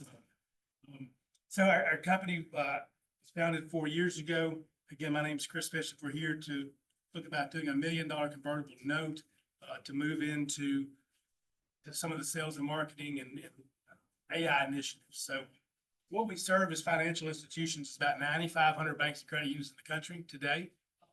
We handle the majority of those tier 2 and tier 3 institutions as it relates to their major problems with collections and recovery, delinquent loans and assets, and NSF type accounts, and dispute management. So if you think about the rise of increase in fraud, transactional fraud, whether it's, believe it or not, check fraud has been on the increase for the last several years as check volumes decrease, and then online fraud for credit card, debit card, wire transactions. We are the CRM for the banks that help maintain those dispute transactions. We automate the process for banks because their main problem today is everything is manual. So if you think about your debit card dispute, credit card dispute, you may be able to go online and say, I dispute this fraudulent transaction. Behind the scenes, there's multiple systems the banks actually have to go enter data into, pull your data from, credit your account, debit, a suspense account, and manage it all manually. We automate that process for banks and credit unions today. So that's their largest problem is inefficiency, the loss of revenue, the loss of reputation. from fraud from those disputes. Also compliance, the CFPB and the regulators then come in and allowed to write them up, fine them based on they're not following certain protocols and regulatory requirements. We have 3 products that address these issues. Fusion CRS was actually the product I acquired 3 years ago to kind of kick this company off. It handles collection and recovery for banks and credit in the market about 10 years. And we start with pre-delinquency risk scoring. So we use a little bit of the machine learning that we were talking about earlier, but we're moving towards the full-blown AI to predictive analytics for who's going to be late, to allow our banks and credit unions to offer them options for payouts, loan modifications, or maybe even some things so they don't become late. We handle from pre-delinquency all the way through the different stages of the life cycle of a loan and payments to charge-off recovery. So there's lots of stages in between there from when an asset gets charged off the books of a bank or credit union to when a car gets sold or a loan, that gets completely charged off like that. That the bank has to communicate properly, not only with the end user, but with the regulators, with other auditors, and people that are looking at that loan and that money. So we handle the communications. We have click to pay built in our system to make it easier for the end user to pay, but we also have the shadow accounting built in to the system to help the banks classify the revenue from the asset once it's charged off. So we can then manipulate where that money gets charged back to the credit union to help reduce their loan loss reserves. All that's very technical to say. We automate the process and we help banks make money from this losing transaction. We help reduce fraud by manually or by automating what is a manual process today for check fraud, for disputes, for credit card, debit card fraud. So we've spent 20 years in the industry doing data access and integration. We've built hundreds and hundreds of terabyte data lakes for merger and acquisitions. When a bank sells, they typically have one system. The bank that acquires them has another system. We combine those 2 data products. That's our 3rd product. The Fusion LRS is a browser-based system that combines those 2 data sets from banks that have merged or converted. So again, the 3 products that service are CRS for collection recovery, dispute management, and LRS. Those can either be in-house or in the cloud. We offer either of these services if they want to be on-prem. Again, some of the banks and credit unions demand that their products be in-house and not be in the cloud. I love the quote, the future's about AI, which is kind of what she was saying. The future's here, it's just not evenly distributed. I saw that from Mark Anderson last couple weeks ago. And that's similarly what they were saying, right? Everybody's concerned about the banks and credit unions and the cryptology and how is quantum computing going to break that. And, the numbers I've heard say we think it's a matter of days to break what is today's RSA-256 encryption with quantum computing. So that's kind of scary. They didn't say that, but it's kind of scary. So what we're looking to do with this investment is invest in AI. But first, we've got a proven product. We've got 95 customers on the products today. We've got a proven process built that have implemented these products and have happy customers. And we're looking to take this investment, round out our sales and marketing team in 2025, and then start heavy investment into the AI and the data analytics side of the business in 26. So again, there's 9,500 banks and credit unions in the United States. We kind of serve the middle tier as our focus from 100 million to 10 billion in assets. Today, we have customers in the less than 100 billion credit union segment. We also have banks that are in the above 200 billion banking segment running our products. So we can serve any member of the 1 through 4 tiers there. We've just focused on the $10 billion asset range for our sales and marketing. Gives us about 5,500 clients and prospects to go after. In the past 5 years, with my previous companies, we've serviced roughly 5,000 banks and credit unions in the U.S. In 1998, there was 11,800 banks when I started my first business. Today, there's, as you saw, we're down to about 9,500 banks in the U.S. So we lose about 300 banks a year. This slide is a representation of our current, some call it a NASCAR slide, some of our current customers. These are the big 4. Someone and I was having a discussion earlier about Fiserv. Our friends FIS are in this building here. Happy State Bank is one of our customers in this building here. as well, been a customer for years because they grew through acquisition. So they've used our products and services. All these products or companies rather, none of them have a competing product for what we do with dispute management or collections and recovery. Because it just hasn't been on their radar for the last 10 years, thanks to the economic environment. Now that fraud has increased so and delinquencies have increased so much, now they are. So the majority of these are either signed up already to resell or refer business to us. Our management team, we've been together my last 4 companies. The majority, well, Jason and I have been together. I've done this. This is my 5th company. I bootstrapped and started 4 previous companies in this same space. And just, that's all I know is fintech and data, right? So kind of been in the same space. We've had successful exits selling to public companies, one space here in Dallas, or private equities along the way. So Jeff Harper, we brought him on in May as Chief Growth Officer for FIntegrate to really take the data-driven analytics approach to our sales and marketing, moving that in the right direction now with everything in a centralized CRM. And then Terry was the one I bought the company from out of Charlotte that did the first CRS product.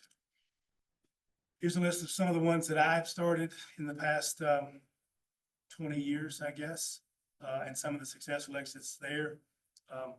For what we're looking at here, you know, my philosophy and what we've done is invest, purchase the company, invest heavily in people and product and process, and then grow your way out of its profitability. That's where we are now. 2024, we returned to profitability. 25 with this investment, and we're going to put $1 million, $1.5 million into rounding off our sales and marketing and our AI and development strategy, and then grow out of that with no further investments required than just organic growth. Again, we're offering a convertible note of $1 million with a 10% discount. So the proceeds are going to be used for additional sales and marketing staff, software development, and working capital. And then last slide, so pretty much no time. Our possible exit scenarios are the same ones they've been with our previous 4 companies. It's great that we can go back to these same 5,000 banks and credit unions in the US and sell a new product and service with our name on it, because I think we did a good job last time. But we're also going to go back to the same companies, private equities, and those kinds to sell the next business to, because we build good products, we build good business to serve community banks and credit unions. So our most likely exit is either going to be one of the top 3 there. One of the core companies mentioned previously that does not have a solution like this, but it has 1,000 banks, you know, that they sell to. It's going to be a software aggregator that sells to banks and credit unions that doesn't have these products. So it fits in their suite of fraud and compliance and risk product suite so they can sell. Or it'll just be a private equity firm that can serve those same markets. That's what I'm thinking. That's it. What's the further question? I have a question. Yes. So, revenue wise, I couldn't read the numbers on the screen. What is your annual revenue right now? Annual revenue? So today, annually recurring revenue is just shy of $1 million. We have, when we bought the company, the product, everything was more professional services, license based. So as a small company, we're making the transition then as revenue provides to a full-blown SaaS company, not having to worry as much on professional services. So we expect to be at the end of this year, 2025, right at 3 million. So we've doubled the revenues every year since I've acquired the business. And so your average contract value per customer is about 10,000? That's a good question. I'm going the wrong way here, I think. So depending on the product, the annual reoccurring was for the collection recovery product. So the average was 25,000 there today. And again, we've focused now on sales and marketing, so we're driving that process or that price tag up. Dispute management, we just released for BioMEMS last year, in the first quarter of last year. So again, new product, new to the market, you kind of start here and you grow the value, grow that up. So we expect that to probably double in the next 12 months, their annual spend for dispute management. And then with the data conversions for M&As, we got back into that business after previous customers, such as some of these on the screen there, have asked us to get back in data conversion. So we kind of know that business best. That in itself was a $20 million business in 5 years, the last time I sold it. So this will increase, to double that as we move in, especially this year since M&As are picking up in fintech or in the banks, mergers and acquisitions. The last 3 years have not been good for mergers and acquisitions for banks. This year, it looks like the next 4 years are going to be really good. So we expect that to more than double too. But today, that's our average. Yes. Do you have any strategic partnerships that are driving towards your exit? Hope one of these guys that are reselling that I've had relationships with in the past, you know, that drive the core banking market. I mean, they'll be a great candidate for us. We've had a couple of family office or private equity LOIs today, but it's a little early. Just they want to get involved at a different level, I should say. That's our time for the Q&A. Let's go ahead and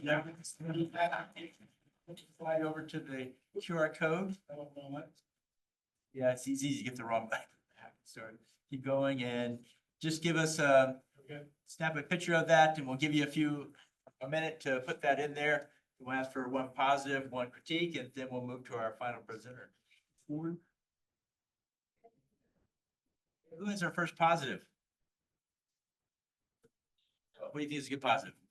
Serial entrepreneur. We always love that. Thank you. Great. And critique.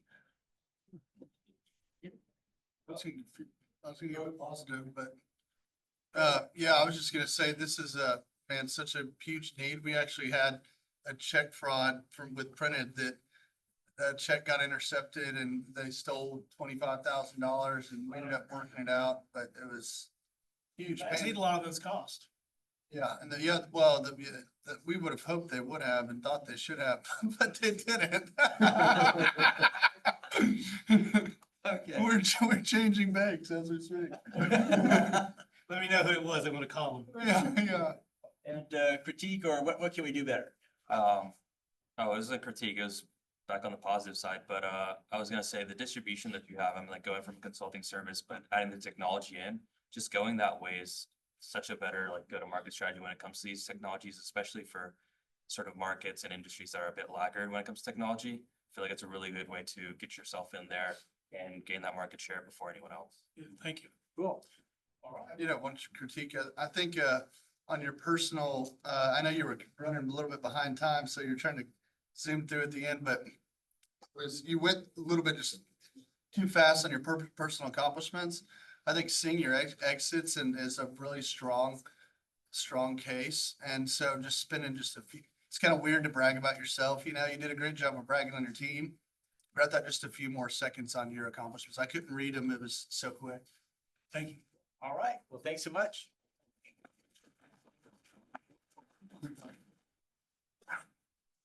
And next up is Lance here. Go ahead and kick off when you can. Is Catch Mobile Health. Oh, wow, no pressure right at the end. Everybody's ready to go, so. That's relaxed. Very good presentations. Thank you very much. My name is Lance Smith. I'm the co-founder of Catch Mobile Health. We're on a vision to solve access to specialty care in rural and medically underserved communities, which, by the way, is everywhere. When we look at what we've been able to do in just a short period of time, I started the company 2 years ago. It's a passion that I was born out of a significant issue with my daughter. And I'm a serial entrepreneur. I've also been in cryptography. I've owned data centers. I found an excellent, wonderful science called imaging that we're all using constantly. Since everybody has a heart, I thought, okay, what can we do? Well, I studied the problem. There's over 83 million Americans who do not have essentially access to this particular technology. Very simple technology, by the way, and this is a health tech business.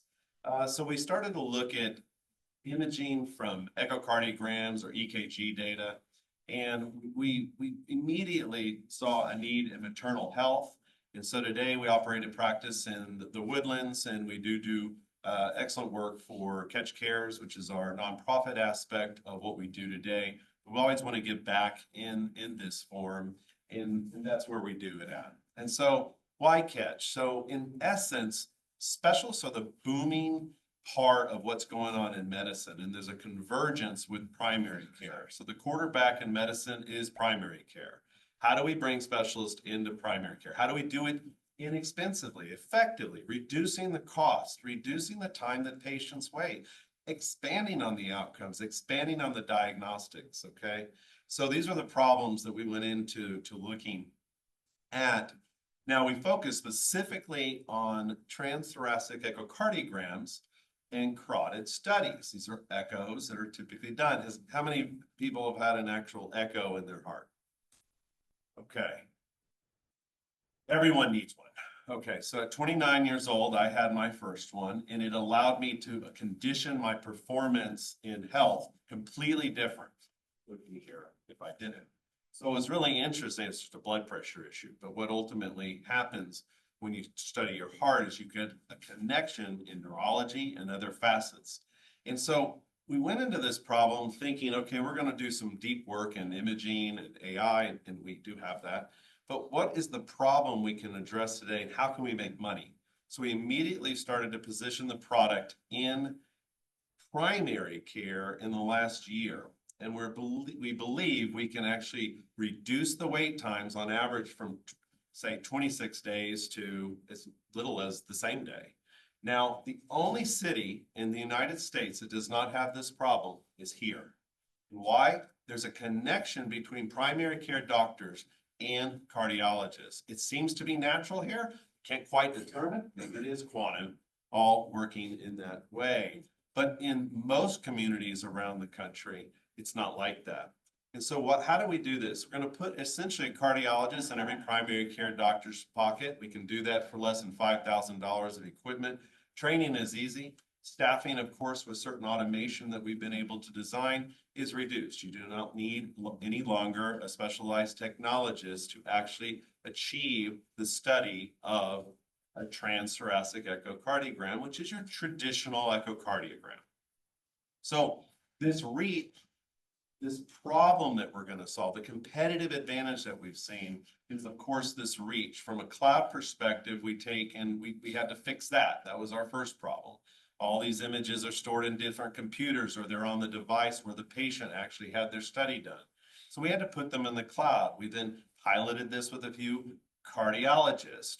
We discovered that they could actually extend their care without the cardiologist actually doing the cardiac encounters in another location. So this hybrid model started to form, where we started to look at how do you get paid? Okay, so there's the fee for service, which we all agonize over, right? And then there's this additional aspect of recurring revenue, which is, of course, more of my background. When I look at a problem and I'm trying to solve it, I'm trying to figure out how to extract that recurring revenue. We're going to be able to put this type of software, and that's at the cloud services level. And we can actually put the hardware, which is, of course, manufactured by another company. It's on a utility model, into primary care doctors' offices. And so this kind of recurring revenue for our company is a flat fee per month. The doctor can charge out through their fee for service and their arrangements with the other payers. We're not having to get involved in that. Now, we have a really interesting moat, and I'm going to explain that in just a minute. But before then, the market size, it's very big, okay? So there's 299 million total addressable, essentially patients. These are primary care doctor patient visits every year. When we look at how many patients actually have heart issues or cardiac issues, we got 95 million. We believe we can address 1 million. Convert that to our fixed fee per month, it's $260 per month. This is a fairly large business in a fairly short period of time. So the go-to-market funds that we're ultimately raising capital for today is going to achieve that through a couple of different rounds. But first, the moat. The intellectual property portfolio, it includes a certain amount of APIs. We've heard about that today. So we can actually connect other third-party devices into this. This is, of course, it can move across specialists. It doesn't need to stay just in cardiology. Okay, so then we go into the cloud aspect. There's a lot of benefits to that. It's one, it's lower cost, and two, it's able to transport work in different places where the doctor is not and the patient is. And then, of course, our AI is a workflow instrument. Essentially, we're trying to take care to another level post the patient's visit. We believe that innovation alone will drive a significant value both in our IP portfolio and future use cases. And there's an actual website that's called catchdigitalhealth.ai. There's a really cool video on there that explains that technology and where we're going with it from a product perspective. Now, today, we go to market with a product called eConnect. Essentially, we connect doctors with the patients with this particular technology. Soon, you will actually have a digital agent, have a digital nurse, you have a digital doctor.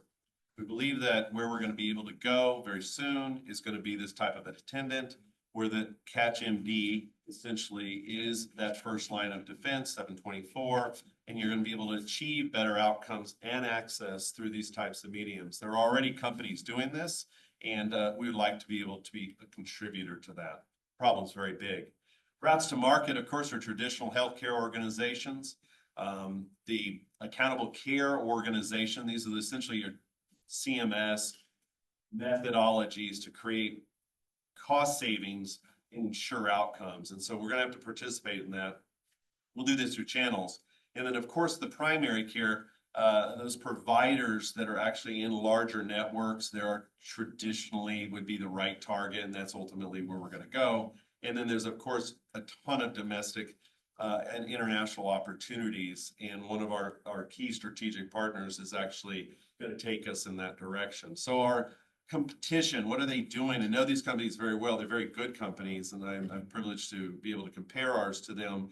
They're more in the physical space. They're maybe looking at it from a mobile perspective and moving people out to the problem, where I do believe we're going to need to do that in some respects, but I think technology has a much more rapid approach to addressing this type of market condition. And so we've done a number of pilots. I've actually been in healthcare now for 5 years. I've done a number of like 122 field studies in rural communities. I've seen what the mobile units can do. I've bought them. I've put people out there. It's slower. And so what we needed to do is get into where the patients are seeing their doctors. And that was this primary care delivery model.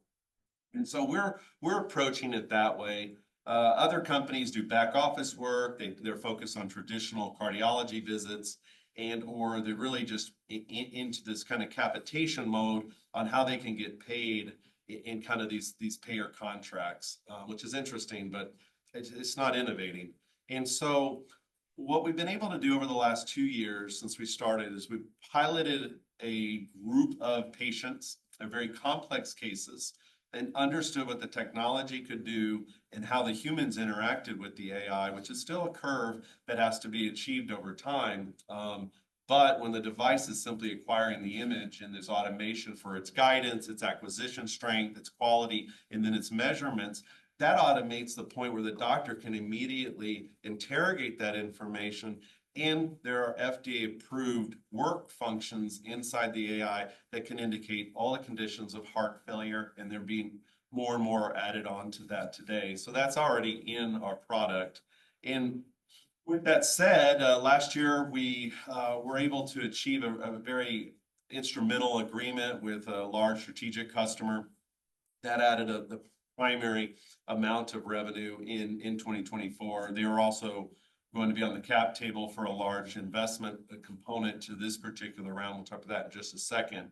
But the goal will be to take the product into the primary care world in a larger scale. And so some development needs to be done mostly on the scale out and also on the actual arrangements with the different network providers. And we want to do that through a channel. We really do not want to do that door to door. So we're working with 2 channel partners in Missouri that are ultimately working in practice management. And then we also have this expansion for doctor networks, Cardio One, which happens to be one of our customers.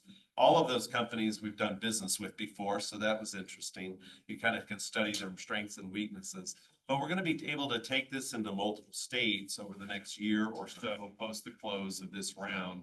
And we believe, from all intents and purposes, that this has the potential to scale out in a software-like way. So we're going to see more and more of that as we start looking at future derivatives of that catch-on portfolio of capabilities. And with that said, I'm pleased to present our team. Several of us have also done at least 5 startups together to exit, from our engineering team all the way into how we think about strategy or technology.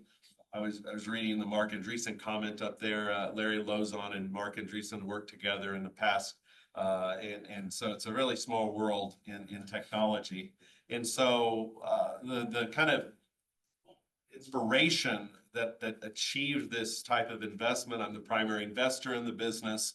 I've put almost $3 million into the company. And we have a lot of our prior investors of other companies that I started. Cypher, when we exited that was the cryptography business.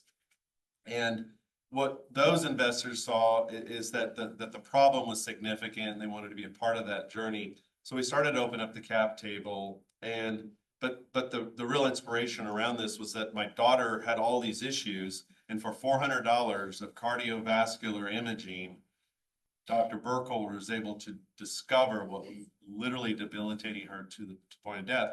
So we said, okay, and now today she's fully recovered and she's doing very well. She's a junior at Ole Miss.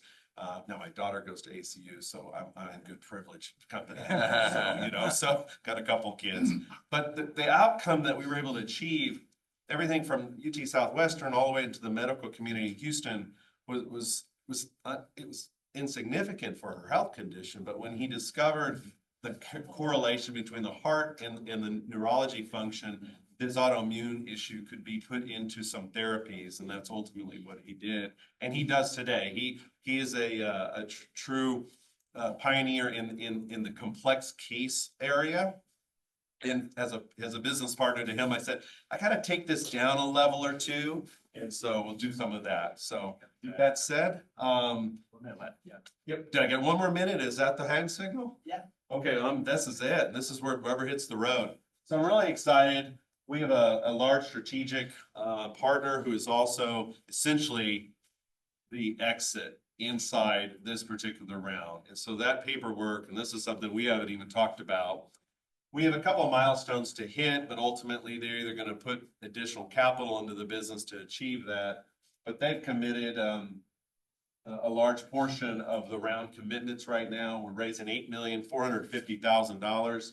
It's on a convertible note basis. It's a 24-month term, 2% annum, 20% discount. Valuation cap on this is very good. It's $15 million. And from an investor perspective, you maintain the conversion rights. It is also on a 3X. So within 24 months, you have that ability to extract that value out of the business or convert in.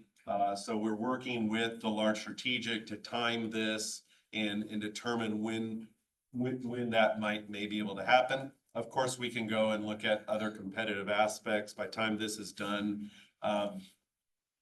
in this kind of fashion, I still maintain the majority control. At this time, we will be forming an actual institutional board. That's one of our weaknesses. I think our strength, of course, is the core technology and the team and some of the market conditions and the recurring revenue. Thank you so much for your time. First question. Maybe you mentioned this. Does it have a code for medical reimbursement? It does. It has several codes. There's 5 specifically. Okay. And the AI does 2. It's 0932T. And so that particular one gives us a large portion of that recurring revenue potentially for the doctor to reuse over and over. We're charging them essentially a single patient encounter. We recover that, and they can use it multiple times. And we're leaving a little bit on the truck there, I think. But we've got a couple other angles to this on the model. What's the cost of it? The cost of the equipment and everything, put in $5,000. Okay. Yeah, it's an iPad and a Pro. Yep. Slide next to one more. Cheap, well, heck. There you go. Back. Cool. So let's give him some feedback on this. Let's go ahead and snap that picture in and type in some positives and a few critiques as well. Okay, who has their first positive comment? I can start while everyone else is finishing up. I was just going to say, Beyond has already backed Catch Mobile Health. Some of the reasons we liked the team and the product a lot was, well, we liked you guys a lot. Lance and some of his co-founding team were very impressive with their history. And then we liked the impact that they had on these health deserts, if you will. And then, of course, we were a little bit reassured that this EKG tech is not new.